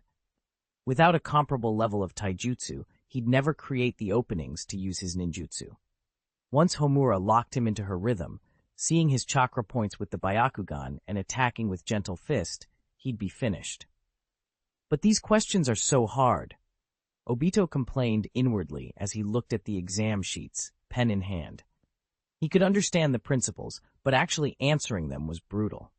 Let's eat first, Mu Yue said, handing Obito a lunchbox and then passing portions to Shisui and Metkai. The first bite of Mu Yue's cooking revived Obito completely. He'd been drained moments before, but now life surged back. You gave your disciple a delicious home-cooked meal. The disciple was very grateful and triggered a critical reward. A heartfelt gift, praised at just the right time, produced the expected critical hit. Because Obito was getting hit so often in sparring, and Mu Yue didn't want that to ruin the training effect, he allowed Obito to do the exam questions in installments rather than all at once. The next day, Mu Yue began his plan in earnest. Using the ninjutsu class time, he ran a practical exam with Class 1, Grade 1, then reviewed each student's performance individually and offered tailored advice. Mu Yue ran the practical exam by the book. Students drew lots to choose the contestants, and after each match, he gave a frank critique. The transformation technique was used at the wrong time. It didn't achieve its purpose. Your physical training is weak, and your punching speed is too slow. How do you expect to confuse the enemy by making such an obvious shadow clone? Your fist techniques are crude, your kicks lack power, your footwork is loose, and your reactions are sluggish. With that level of physical training, how do you expect to beat an opponent? Mu Yue didn't hold back. If anything, he was strict, but he wasn't speaking wildly. Every point he made exposed a real problem. The students he criticized lowered their heads in shame. I know your monthly exam results were very good, both your theory and practical scores were higher than other classes, but don't let that make you complacent in your training. He continued, "If my words were a bit harsh just now, then as your teacher, I apologize." He paused, then added, "I'm doing this for your own good. Physical training and ninjutsu are both important. If you don't build your physical strength now, you'll regret it in real battles." When he finished, Anko spoke up, feeling wronged. "Teacher Mu Yue, I really haven't been slacking off. I spend just as much time on physical training as on ninjutsu. It's just that the PE teacher isn't good at teaching. He's not as good as you, and that's why we're like this." Kotetsu Hagane agreed. At first, when Mu Yue had criticized him, Kotetsu had bristled. Wasn't Mu Yue being too strict for first years? But after Mu Yue apologized, Kotetsu felt ashamed. A teacher apologizing to students was unheard of. Mu Yue was only doing his duty. Kotetsu and Anko's words struck a chord in Class 1, Year 1, and complaints started to ripple through the room. "Can we replace the PE teacher? He really can't teach. His classes are boring and confusing. Yeah, all he does is make us run laps. Anyone can do that." Mu Yue immediately defended the PE teacher. "Don't say these things in front of Tanimura. Practice your physical training more on your own, and if you don't understand something, come ask me." Their PE teacher was Tanimura Toshihiro. Unlike Mu Yue, who was new, Tanimura had taught at the Ninja Academy for 3 years. But his teaching was hard to praise. Compared to Mu Yue, Tanimura was falling short in nearly every way. As the students compared their two teachers, frustration grew. "We don't mean his attitude, just that his ability is lacking," Izumo Kamizuki explained. "People always say our ninjutsu is good, but I've never heard anyone compliment our physical training." At first, it was only a complaint about boring lessons. But once they discussed it together, the students of Class 1 realized this was deeper. It went to the heart of being a ninja, strength. In exams, teachers could step in to prevent serious injury, but enemies in the field wouldn't hold back. Seeing Mu Yue defend Tanimura only made the students think Mu Yue was too nice.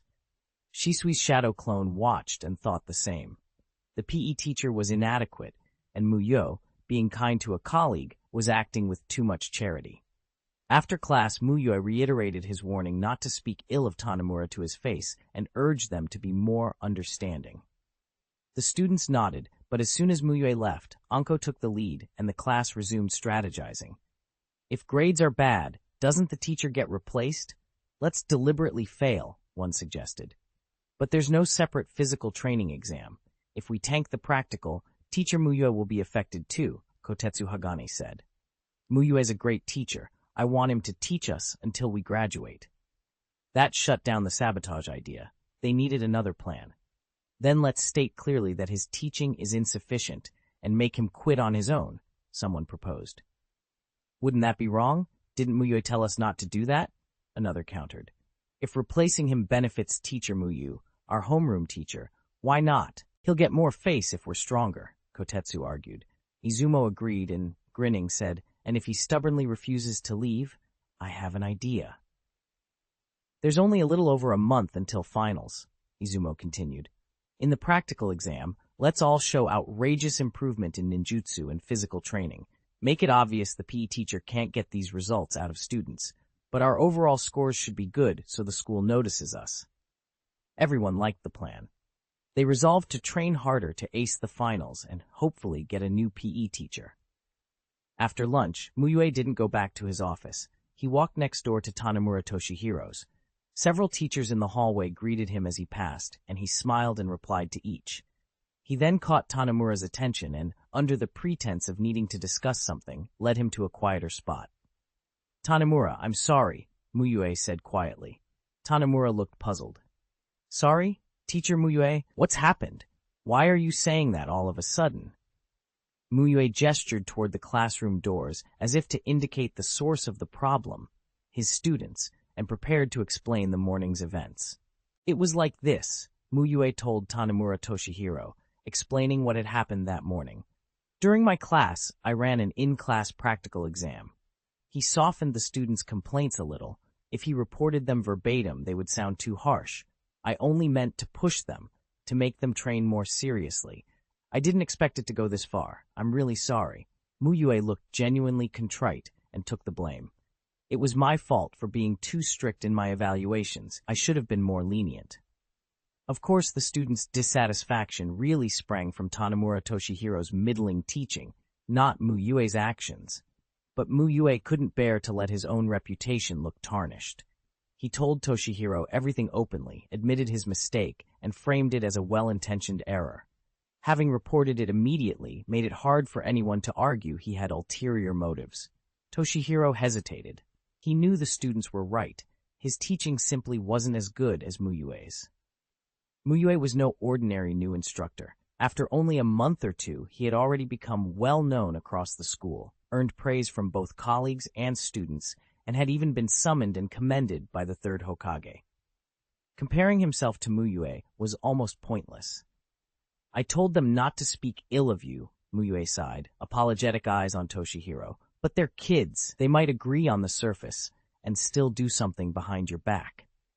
It's all right. They're only 6-year students, Toshihiro replied with a chuckle. Despite the criticism, he had no intention of losing his post as the physical prowess teacher for Class 1, Grade 1. The class's recent practical exam scores were outstanding. They had taken the top 2 spots in the grade, and their class average led the first grade. Whether those results reflected his teaching or not, they were tangible achievements, and they meant a better bonus. Teaching at the ninja school was a low-risk way to make money. Toshihiro had no desire to give that up. Habsheng teacher, I know you. You're thinking of the students, Toshihiro said, acknowledging Mu Yue's good intent. Mu Yue visibly relaxed and smiled. Toshihiro joked about going out for a drink sometime. Mu Yue nodded, and then took his leave after exchanging a few more trivial remarks. Back in the office, a female colleague peered over. Tanemura, was Habsheng looking for you? Just a minor student issue, Toshihiro answered, settling into his chair. He felt a little embarrassed about being undercut by his students, but using Mu Yue as the starting point for conversation made it easier. The bell rang, and he headed to Class 1, Grade 1. When Toshihiro entered the classroom, nothing seemed different. He went over some theoretical points on physical prowess as usual, took the students for a run, and then began teaching the routines. After demonstrating once, he let them practice freely. Tanemura-sensei, could you show us that a few more times? I didn't quite catch it, Anko asked. These are basic moves. If you don't understand, it's because you haven't practiced enough. Practice more, Toshihiro replied. But Mu Yue-sensei demonstrates many times and breaks it down thoroughly, Anko pushed. Physical prowess isn't the same as ninjutsu, Toshihiro said. You learn by doing. Kotetsu's right, they're skills with real details. Shouldn't those be explained? Kotetsu Hagane added. Toshihiro was at a loss. As a competent but unremarkable chuunin-level teacher, where was he supposed to pull those fine-grained tips from? He answered them perfunctorily, and then more students chimed in with questions and suggestions. Stop! Train first and ask next class, okay? Toshihiro said, feeling his head swim at being bombarded by dozens of voices. Tanemura-sensei, how about a compromise? You stop teaching and we stop asking questions, Izumo Kamizuki suggested. Toshihiro stared. Were students really bold enough to tell a teacher not to teach? Worse followed. Tanemura-sensei, you should retire early. Since learning your shuriken technique, I haven't hit the bullseye once. Ever since we started your physical prowess class, the whole grade praises our class as being the best at ninjutsu. The barbs kept coming. Toshihiro had taught for over 3 years and never faced anything like this. He was grateful Mu Yue had warned him, otherwise he might have been completely bewildered. Cough, everyone quiet. I'll demonstrate a few more times, he said, clearing his throat. Something curious happened. Although the students were openly displeased, their training didn't slacken. In fact, it seemed more intense than before. If they disliked him so much, why would they work harder? Then it occurred to him that Mu Yue's warning had practically ensured the opposite. The students, even while unhappy, wouldn't dare to go easy on their training. Toshihiro felt a mixture of relief and envy. Mu Yue had the class under control in a way Toshihiro could only admire. Let's just survive this year, Toshihiro thought. He had no intention of giving up his post. There was a chance for an excellent teacher award, and the bonuses were too good to walk away from. If this had been any other class, he would have disciplined a few students to show them a chuunin's authority. But this was Class 1, Grade 1, the top-performing class in the whole school. The students' dissatisfaction only confirmed what their training already showed. He wasn't up to Mu Yue's level. All he could do was ride it out and hope the year ended well. On Thursday at noon, Tanemura Toshihiro came up to Mu Yue, frowning. "Teacher Mu, the students of Class 1, Grade 1 are absolutely unbearable. They're making it impossible for me to teach," he complained. Tanemura admitted he had badly underestimated the class when he'd said it didn't bother him before. Yesterday's afternoon session had left him numb. He had only wished school would end early. He didn't have a lesson with Class 1 on Thursday, but he did on Friday morning, and he was determined to avoid a repeat of Wednesday's disaster. So he sought Mu Yue out, hoping to use Mu Yue's influence over the students to calm them. "Ah, these kids," Mu Yue said sympathetically. "Tanemura-sensei, don't worry. I'll talk to them this afternoon and tell them not to oppose you." Tanemura relaxed a little but still looked uneasy. "Could you also drop by during my class on Friday? I'm afraid they won't listen to you otherwise." If every class with them for the whole year was like Wednesdays, he didn't know how long he'd last before wanting to quit. Having a couple of students resist was one thing, an entire class rejecting him was unbearable. Mu Yue nodded. "No problem. Knowing you promised makes me feel much better," Tanemura said with a grateful smile and returned to his office. Mu Yue watched him go and thought that perhaps Tanemura's 3 years of teaching had been wasted. He really didn't understand student psychology.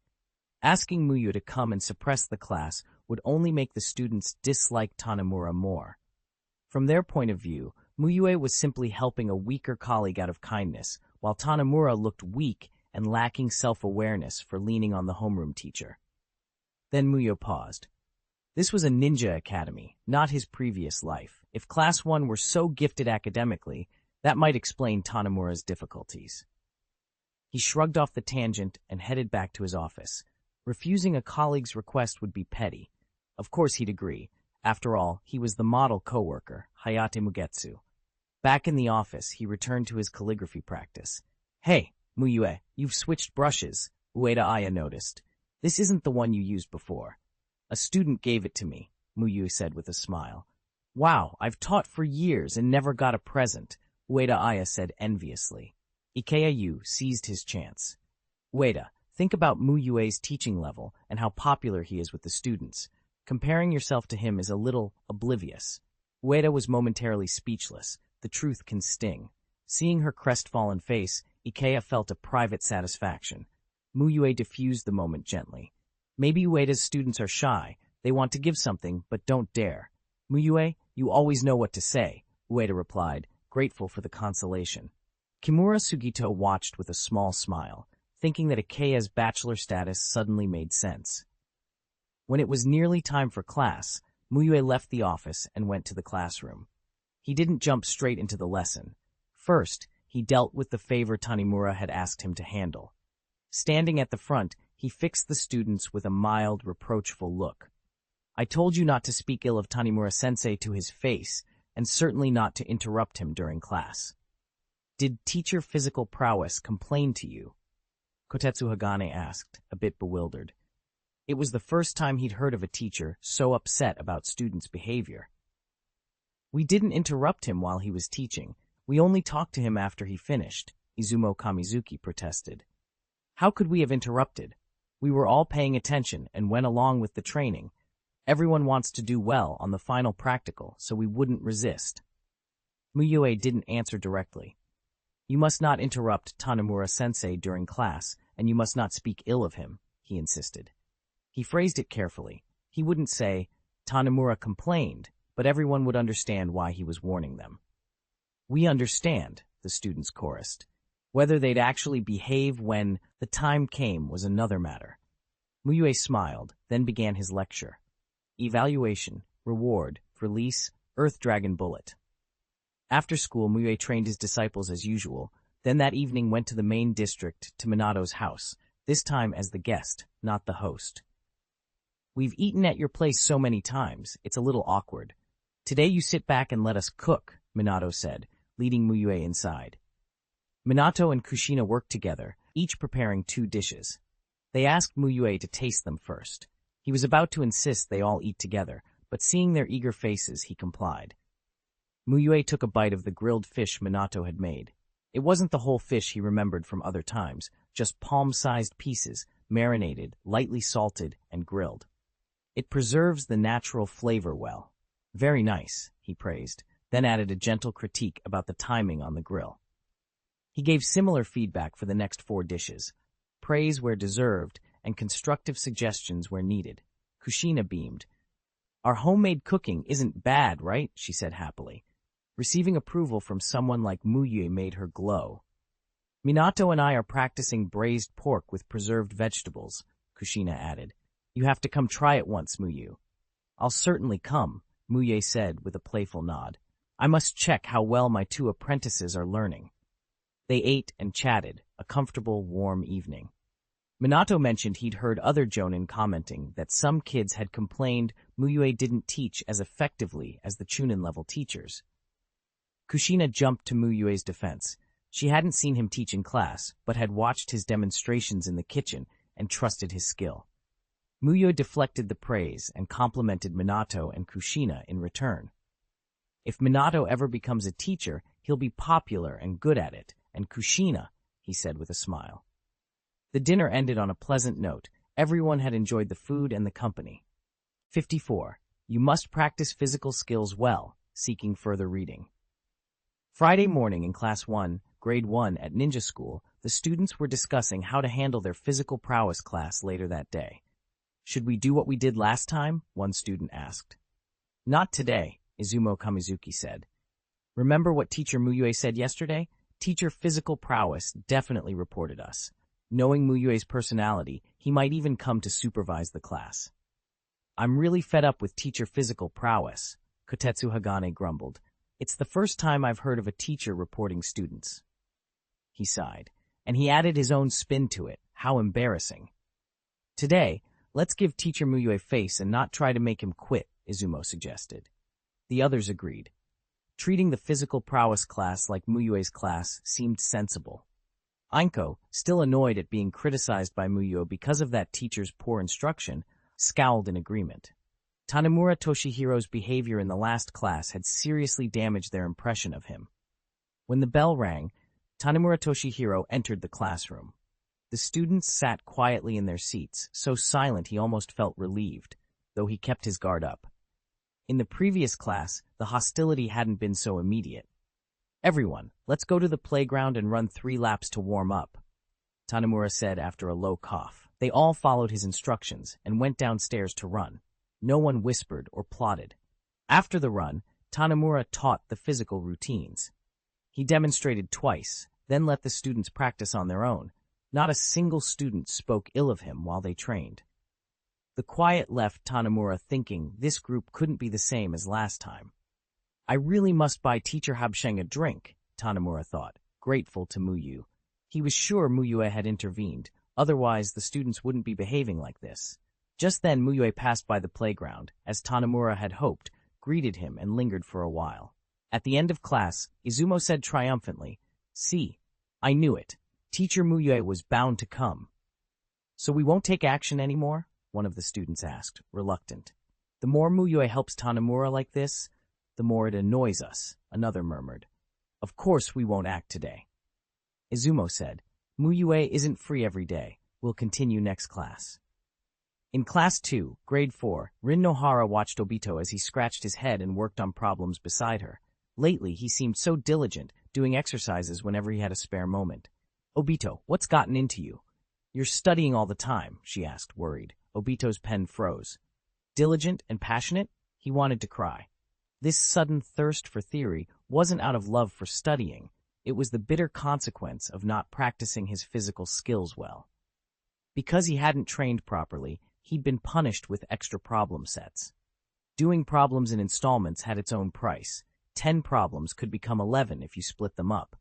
So while he avoided doing a lot in one sitting, he had to work on problems every single day. Even worse, training happened every day, meaning new problems kept piling up. He could never catch up. If he tried to do them all at once, it would be brutal. He'd lose valuable cultivation time. Everyone's grades are improving. I can't fall behind either, Obito lied, forcing a stiff smile. He couldn't admit the embarrassing truth. Poor performance in physical prowess had landed him in extra homework. That's great to hear. You've really grown, Rin said, relieved. She had taken care of Obito like a younger brother since his late enrollment. Seeing him ranked among the top in practical combat and finally passing theory made her genuinely happy. Is that so? Obito's stiff smile thawed like parched grass drinking rain. Rin's praise spurred him on, and his speed answering problems even increased. He even felt he might be able to finish tomorrow's installments ahead of time. It's almost the weekend. Obito, what are you doing this weekend? Rin asked. Obito's eyes widened. Wait, it's already Friday? Cold sweat broke out on his forehead. The last few days had blurred together with training and homework. Yes, after this class we'll have a holiday. Aren't you happy? Rin smiled. Obito's vision went dark. Monday to Friday they trained from after school until sunset. But on the weekend, training ran from morning until sunset. More training time meant more battles with Metkai. More battles meant more problems. Obito felt as if countless test papers were rushing toward him, ready to smother him. Obito, you look pale. Do you want to go to the infirmary? Rin asked, alarmed by his face. Nothing. I'm just so happy about the holiday, he lied, forcing a smile. Yes, I'm really happy. All the extra training will make me stronger, and then I'll get first place in the school and earn Rin's admiration. He began to pep-talk himself. Promise me you'll practice your physical prowess well, Rin. Obito blurted. I know. Physical prowess is important. Rin nodded, not sensing the desperation in his voice. After school, Obito went to the South Border Forest training ground. Metkai had arrived earlier and was already exercising. The two glanced at each other, each seeing the other's burning desire to win. Both knew what the weekend meant. This wasn't a joke. A single mistake would mean an avalanche of assigned problems. If only he had the Sharingan, Obito thought for the first time with desperate longing. The Uchiha's dojutsu would give him dynamic vision, letting him read an opponent's movements easily. With it, he was certain he could survive the weekend without drowning in homework. He imagined the coming days slicing his problems into endless installments until semester's end. I can't let that happen, he muttered, and punched a training dummy hard. On the other side, Metkai silently lifted huge rocks and did squats to strengthen his thighs. He didn't want to be stuck doing problems either, and he also wanted first place in the grade. Mu Yue watched them train and smiled with satisfaction. If they kept this up, in a month, Hyuga Homura wouldn't stand a chance. 55. The new body-blinking technique, seeking further reading. Shisui wiped sweat from his brow and leaned against a large tree to rest. Metkai and Obito had finished their training and were about to spar, turning it into a bet on how many questions each would accrue. Today's youth have reached the point of release, Metkai said solemnly, muscles already tensing to spring. He was under more pressure than Obito. He started the day with a 50-question debt and had to keep landing hits on Obito to chip it down. I absolutely can't go over 30 questions, or I won't have time tomorrow night, Obito panted, part eagerness, part dread. He still wanted to play with Rin Nohara on Saturday night and couldn't pile up too many penalties. Begin, Mu Yue shouted. Metkai exploded forward like a coiled spring, delivering a blindingly fast whirlwind kick at Obito. Obito scrambled back, trying to minimize hits. Shisui watched them for a while, then sat down, smiling at how seriously the two trained. This is great, he said out loud. They get along normally, then unleash everything in sparring to improve together. At Shisui's comment, Obito nearly stumbled. He'd almost been distracted, and Metkai seized the moment, catching him and scoring another hit. With that hit added, Obito finally focused, correcting his tendency to get sidetracked and locking onto Guy's attacks. 5 minutes later, Mu Yue, who was keeping count nearby, announced the results. Obito has 35 questions, and Metkai has 15. 35. Obito's face fell. That was 5 more than his limit. Answering that many questions would scramble his head. How could he still play with Rin? Metkai, too, looked pained. Despite his gains, he couldn't bring Obito's total down to the 10 he once managed. It's okay. If you can't finish them all today, you can pay in installments, Mu Yue said with a small smile. Take a week, 5 questions a day, and the interest will be 4 questions. Obito hesitated. Installments would bump 35 up to 39, but finishing them all at once would be exhausting and ruin his weekend. Then let's do it over 7 days, he said weakly. Mu Yue nodded and logged Obito's installment plan. Today's tasks are done, Metkai declared. He refused installments. He wanted to finish his questions today. Mu Yue agreed. Answering questions regularly was a good way to motivate and build theory knowledge, and the topics didn't even have to be limited to the academy. It could broaden their understanding. After a rest, Shisui returned to training. He was focusing on the body flicker technique and genjutsu. Both were new to him, but he picked them up quickly, faster even than when he first learned fire release. A notification flashed in Mu Yue's head. Disciple Uchiha Shisui has diligently trained under your guidance and achieved a certain increase in strength. Reward received. Soru, proficient level. Mu Yue blinked. He didn't remember Soru from Naruto, but from One Piece. Then a flood of training memories about Soru filled his mind. The system had given them a modified, Naruto-style version of Soru. It counted as Taijutsu and a form of body flicker technique, but it used chakra. Mu Yue smiled in satisfaction. If it had been the One Piece Soru exactly as it was, their small bodies might not handle it. Those fighters in One Piece were monstrous. Comparing the standard body flicker he'd known to this Soru, Mu Yue decided to adopt the Soru name going forward. It outclassed the ordinary flicker he'd mastered. Shisui, I've seen your recent progress, Mu Yue said with a grin. Compared to 2 months ago, you've improved a lot. Keep training, and soon I'll teach you an even stronger body flicker technique. Shisui's eyes lit up. He loved the body flicker. This style suited him. An even stronger body flicker technique? Yes, Mu Yue said. But you need to focus on physical conditioning. That technique is Taijutsu. If your body isn't strong enough, your legs will take a beating. He nodded. After all, this was a modified Taijutsu from One Piece, and even though it used chakra, it demanded solid physical strength. Mu Yue himself would need to strengthen his body too. His ninjutsu array was already solid for this stage, and Soru would boost his mobility. Mu Yue-sensei, I've made a lot of progress too. Can you teach me? Obito asked, scratching his head with a grin. It wasn't just for combat. He thought body flicker looked cool. If he'd known it during the youth ninjutsu competition, he wouldn't have had to walk on stage. He could have appeared with a whoosh like Kakashi. Of course, Mu Yue agreed. You're the best teacher in the ninja world. Obito cheered. Mu Yue-sensei, I've improved a lot too, Metkai piped up. He wanted to learn new taijutsu as well. Everyone can learn, Mu Yue said kindly. But there are conditions. Get first place in the year-end exam, and I'll teach you this body flicker technique. But both Kai and I are in the 4th grade, so wouldn't one of us definitely not be able to learn it? Obito asked, puzzled. Then get first place in the next exam, or complete the taijutsu challenge I set. If you finish it, you can learn it, Mu Yue replied. Is the challenge hard? Obito asked cautiously. You probably couldn't make it through right now, Mu Yue answered bluntly. Obito fell silent. If he couldn't do the challenge, his only route would be to claim first place in his grade. That gave him another reason to aim for the top in the final exam.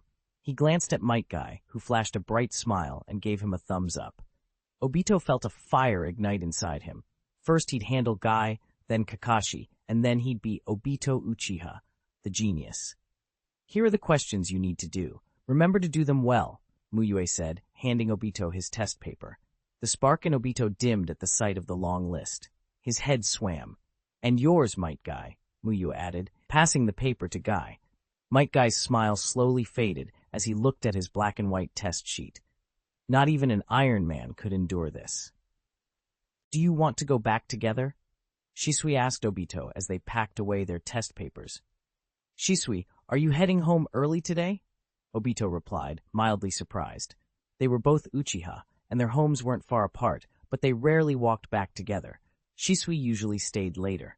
It wasn't that Obito disliked training, he just didn't want to worry his grandmother by coming home too late. Yes, Mu Yue-sensei said to go back early tonight so we can rest up for tomorrow's training, Shisui answered. The real reason he often stayed late was that no one was at home. It didn't matter where he was. Then, you should get some proper rest. Tomorrow's going to be brutal, Obito warned, looking at Shisui with a touch of concern. If Mu Yue had emphasized rest, the training would surely be intense. Mu Yue hadn't even told him to rest for his usual drills. Shisui shrugged. I think it'll be more leg work, physical strengthening. Mu Yue had already mentioned that the new body flicker technique would place extra strain on the legs. Maybe we'll even spar together. I'll give it my all, Shisui joked. I hope not, Obito muttered, clasping his hands and offering a private, silent prayer to the six-path sage. He'd watched Shisui practice body flicker while doing their questions. The speed was terrifying. If he had to face Shisui in a real fight, Obito figured he'd have to answer twice as many questions to keep up. Shisui laughed at Obito's earnestness. Mu Yue would have warned us in advance if we were going to be paired. Don't worry. He couldn't resist the thought that neither Obito nor Metkai could pressure him now, so Mu Yue probably wouldn't make them train together, unless the teacher wanted to put Obito under pressure too. As they walked, Obito suddenly stopped. Shisui glanced back, puzzled. Shisui, wait, Obito said, pointing. That old woman looks like she needs help. Shisui followed his finger, and, sure enough, an elderly woman hunched under a heavy bundle was moving slowly along the street. He hadn't noticed her at all. Obito went straight over and offered to carry her load and see her home. I'm fine, Grandma. Don't treat me like a child. I'll be a ninja next year, and I'm strong, he said with a bright, simple grin. Then he performed a few taijutsu moves on cue. The old woman was won over and handed him her bundle. Obito led the way, the woman following close behind. Shisui walked at the back, thoughtful. After a while, Obito stopped again and helped another cane-wielding grandmother to her door. Watching him, Shisui realized why many considered Obito an oddity. Among Uchiha kids, the first lesson wasn't deference to elders so much as respect for strength. Power came first. The brightest, strongest children led the rest. Shisui, young though he was, had obvious talent and strength. Even older children deferred to him. Obito was different. He didn't obsess over gaining strength, but he paid close attention to helping elders. Perhaps that was why he noticed people in need so quickly. Shisui? The two fell into their own circles as they entered the Uchiha compound. Familiar faces showed up quickly. Uchiha Tekka called a greeting to Shisui, but looked puzzled at the boy beside him. Tekka, Shisui answered. I'm heading home first, Obito said, eager to see his grandmother. He didn't exchange more than a quick farewell with Tekka. They weren't close. Tekka studied them. Shisui, why are you with him? He asked. Before the exams, Obito had been an enigma to many in the clan. Poor grades, odd behavior, not at all like the typical Uchiha. The exam had changed some perceptions, but Tekka still found Obito strange, and that view was common among their peers.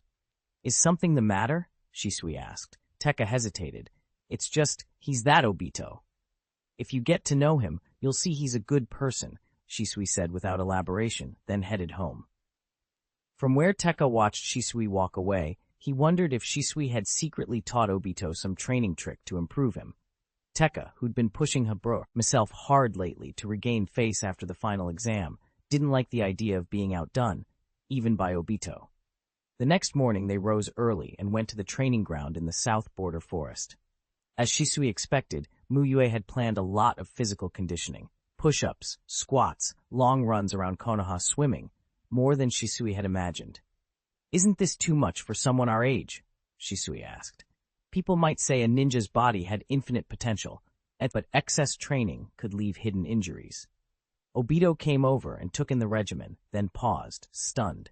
In his eyes, his own training suddenly seemed easy. Mu Yue noticed their looks and smiled.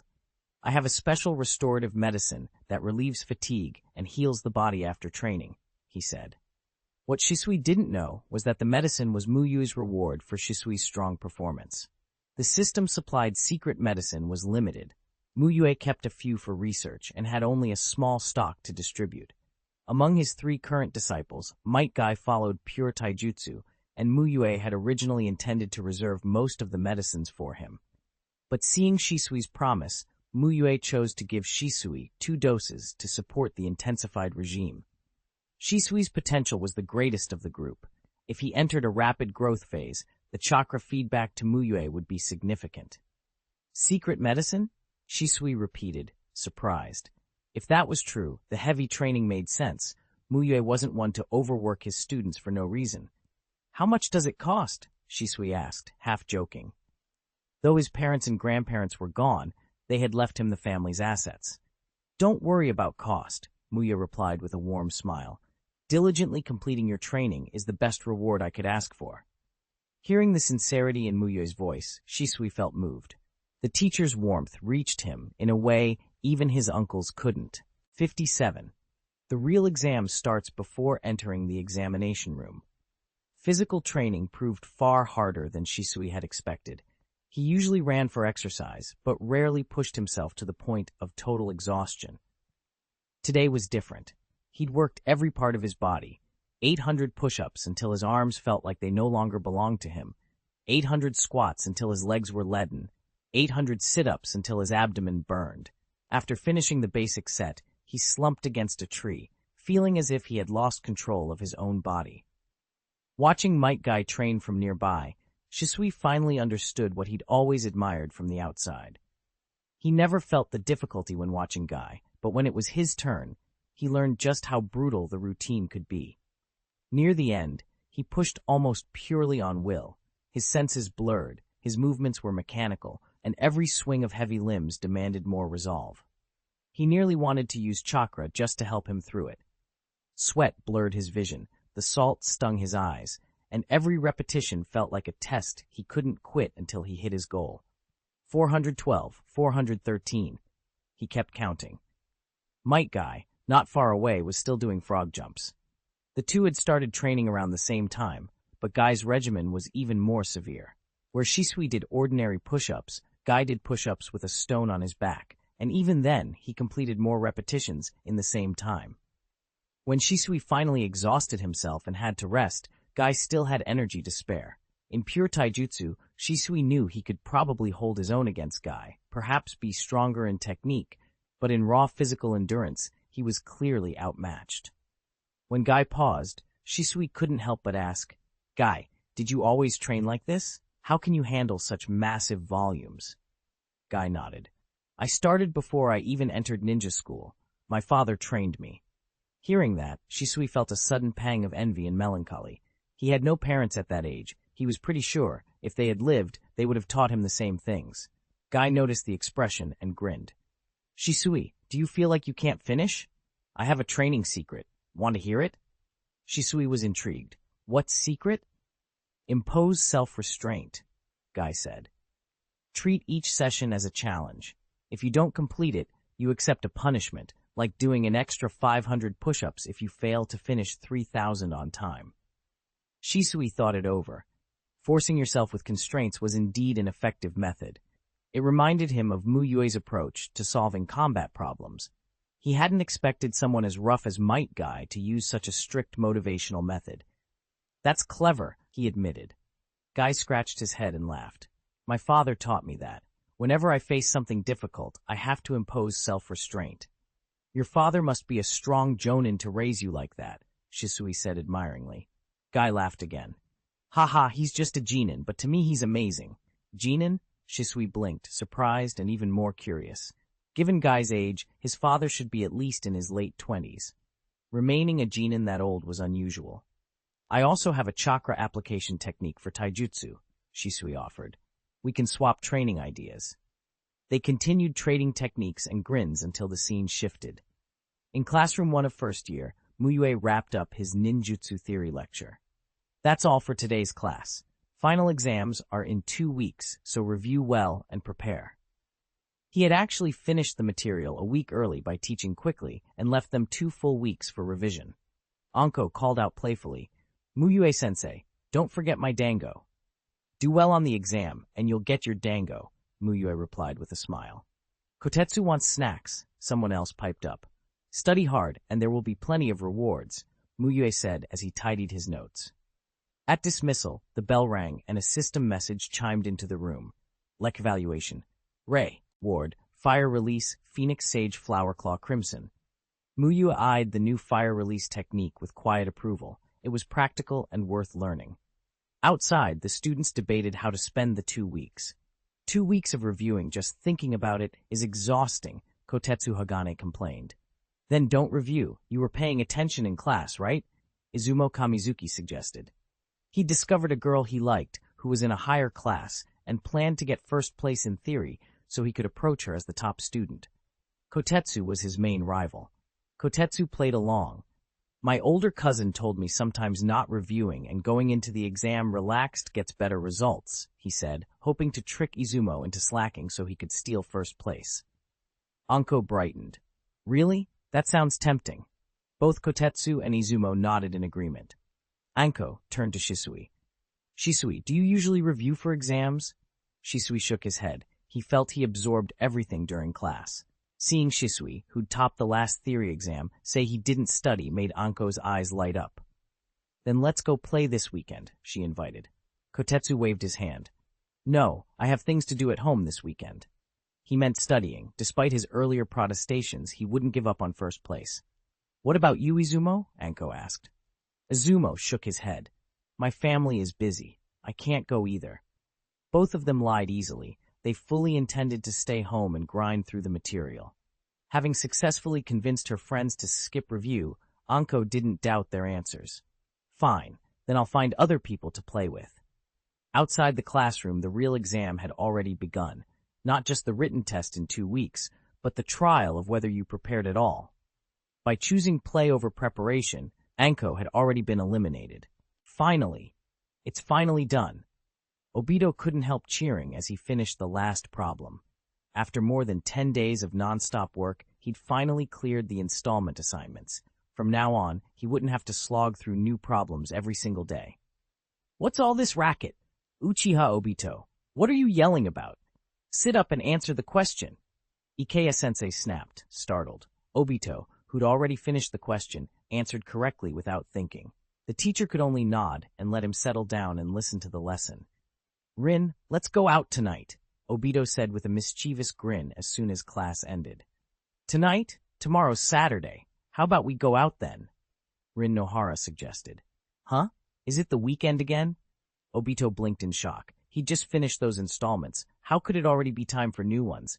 You've been studying so hard you're confused, Rin teased. Today's Friday. Finally, weekend. The school days drag on, but weekends just fly. Exactly.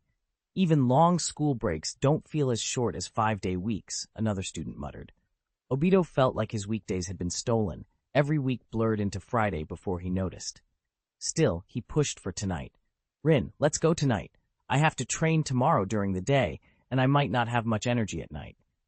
With final exams coming, weekend training had become harder. In earlier sparring with Metkai, he could use the forest to his advantage, but now they'd been assigned a wide, flat field where he had to rely purely on speed and movement techniques. Friday's training was relatively easier, so tonight made sense. All right, tonight then. After school and dinner, I'll come find you and we'll go get Kakashi too, Rin agreed. Obito nearly asked why Kakashi had to come, but he bit his tongue. Maybe Rin felt Kakashi needed company. As usual, Obito was the last to arrive at the training ground. He started with the usual physical routine, push-ups, pull-ups, squats, before moving on to combat practice. Today I'm changing the combat rules, Mu Yue announced, calling Metkai and Obito together. Each time you land a hit, your opponent gets 2 problems added, and you get 1 problem reduced. Match time is 7 minutes. 2 problems per hit and 7 minutes? Obito's chest tightened. This was going to be a deluge. Before, a hit only meant 1 problem, and the fights were 5 minutes. Doubling the penalty and stretching the time would inflate the workload fast. The one consolation, landing hits would reduce his problems. Sharingan. Obito muttered under his breath, longing for the Uchiha's bloodline awakening. Metkai frowned. What about the 50 problems we start with at the beginning of the match? I'll reduce that to 40, Mu Yue said. Guy's taijutsu was stronger, so the starting load couldn't be removed entirely, but 10 fewer problems helped. Also, Mu Yue continued, you can offset problems through exercise, up to 60% of them. 300 push-ups will count as 1 problem. Other exercises can offset problems too. Obito brightened at the 60% cap, but then paled at the exchange rate. 300 push-ups for one problem? It sounded brutal. Metkai guffawed. Ha ha! I'll max out that 60% for sure. Obito didn't want to be buried under problems while Guy breezed through. He cleared his throat and tried a different tack.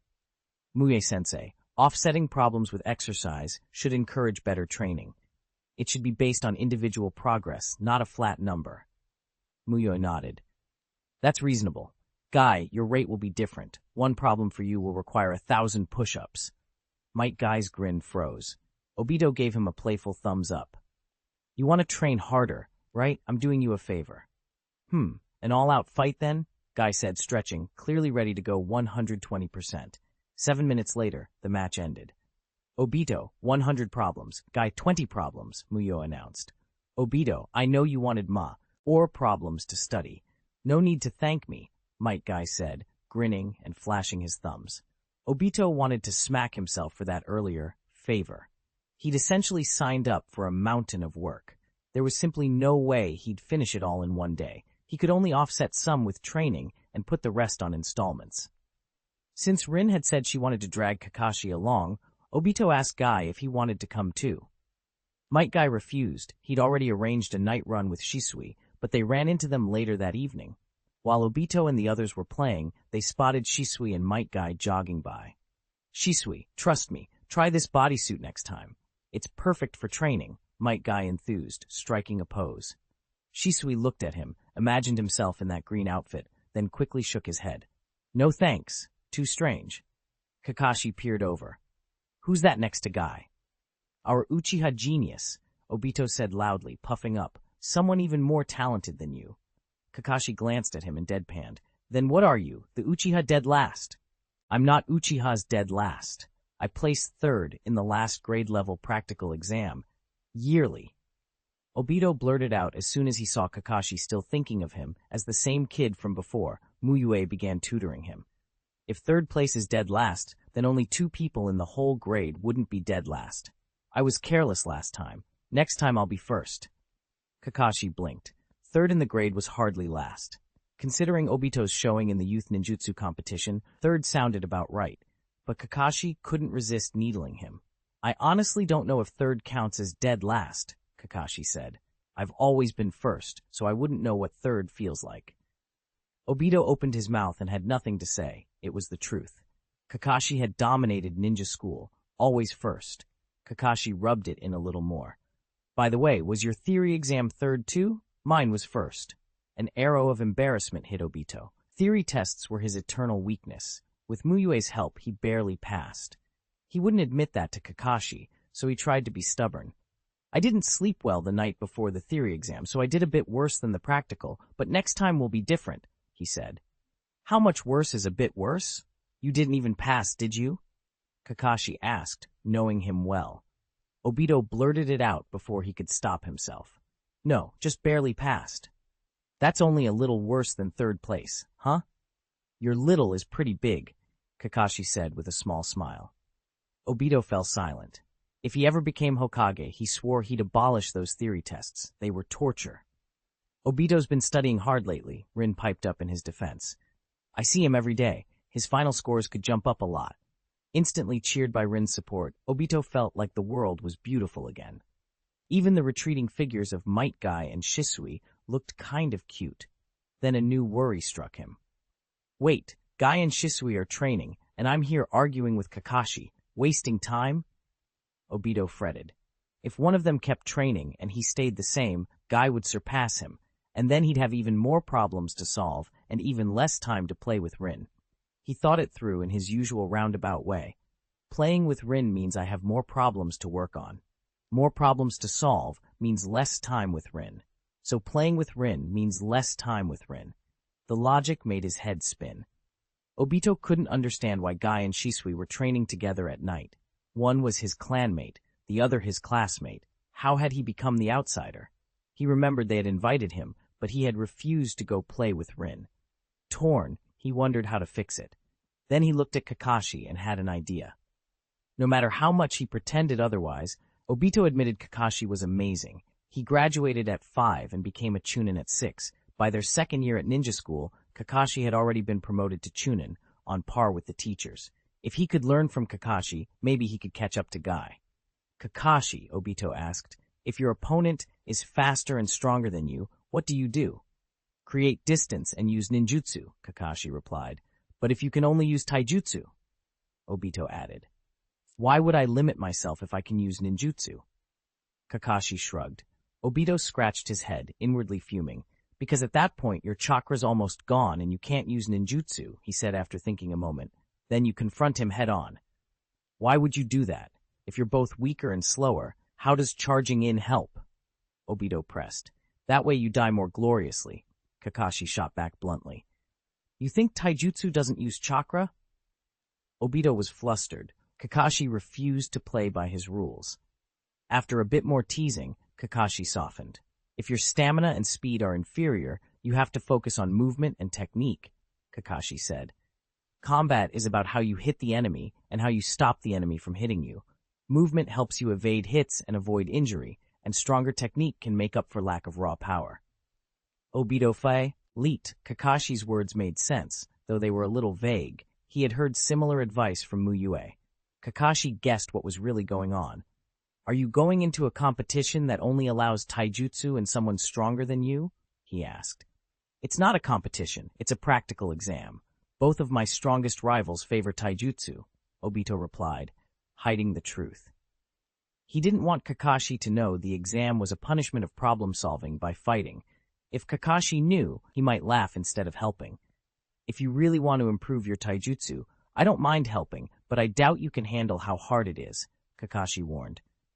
The one thing I, Uchiha Obito, fear least is hardship, Obito declared with a grin. Kakashi took them to a nearby training ground. I'll fight you without ninjutsu, but I won't hold back. Are you sure? He asked one last time. Use your full power, Obito said, trying to sound calm.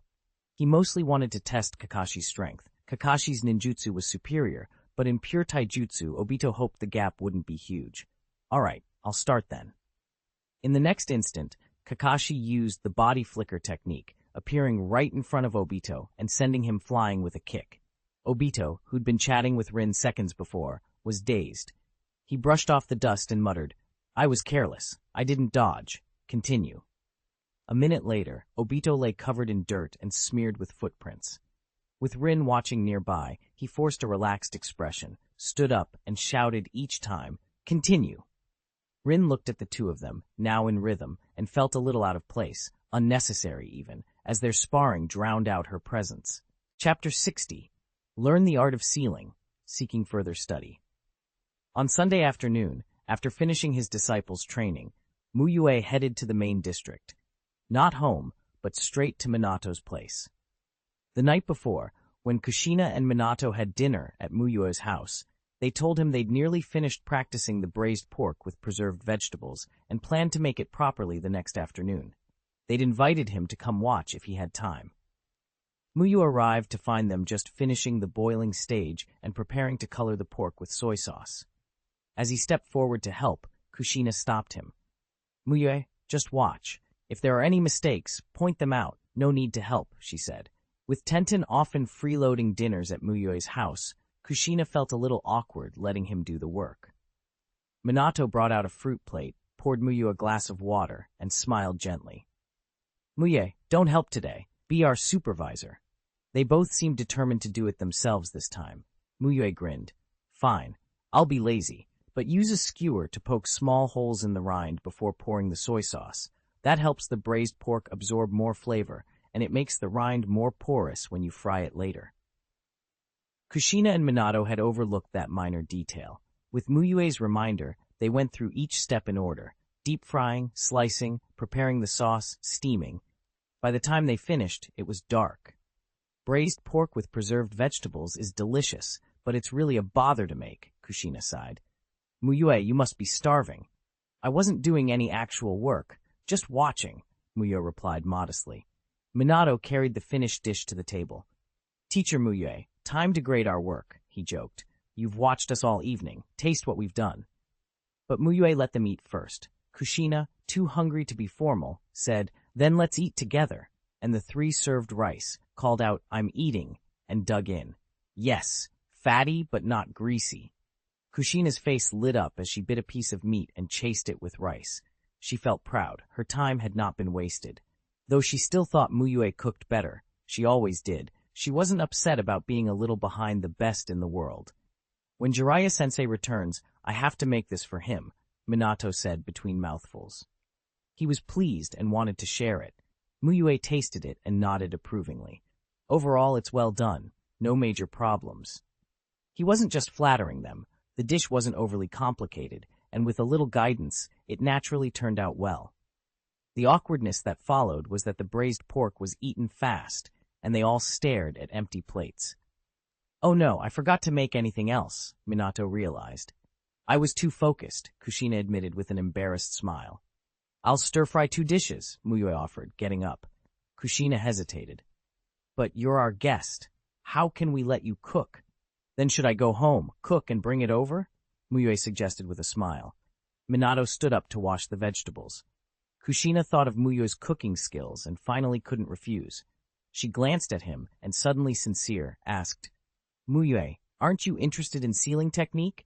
Are you studying any sealing methods lately? I could teach you some. Having eaten at Mu Yue's home so often, she felt she owed him a favor. Right now I'm mostly reading theory, Mu Yue said, thinking. Do you have any sealing techniques you'd recommend? Preferably something I could find in the library? If you haven't started yet, Kushina said, sitting at the table, I can teach you our Vortex clan's introductory sealing technique. We can also test whether you have a talent for sealing. Learn it in a day, and you're a sealing genius. A week means you have talent. If it takes more than a month, it's not worth wasting time on sealing. How long did it take you to learn it? Mu Yue asked while heating oil in the wok.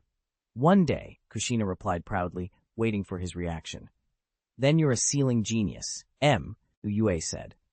Average, Kushina said, but she couldn't hide her smile. I just learned most of our clan's basic seals.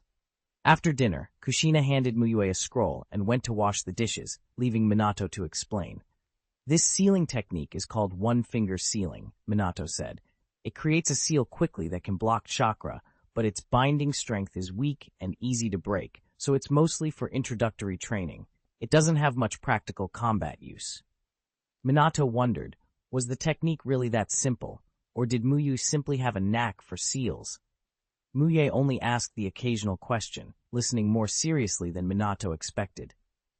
The next day, Monday, Kotetsu Hagane arrived at the ninja school early. Izumo Kamizuki hadn't shown up yet, so Kotetsu sat down, put a novel on the desk, and began to read. When he sensed Izumo approaching, Kotetsu tucked his textbook away and left only the novel in plain view. I thought you said you didn't need to review. Why are you here so early reading? Izumo, who'd studied until 1 in the morning, asked in surprise. Kotetsu held up the novel. Review what? This is a newly released ninja novel. It's great.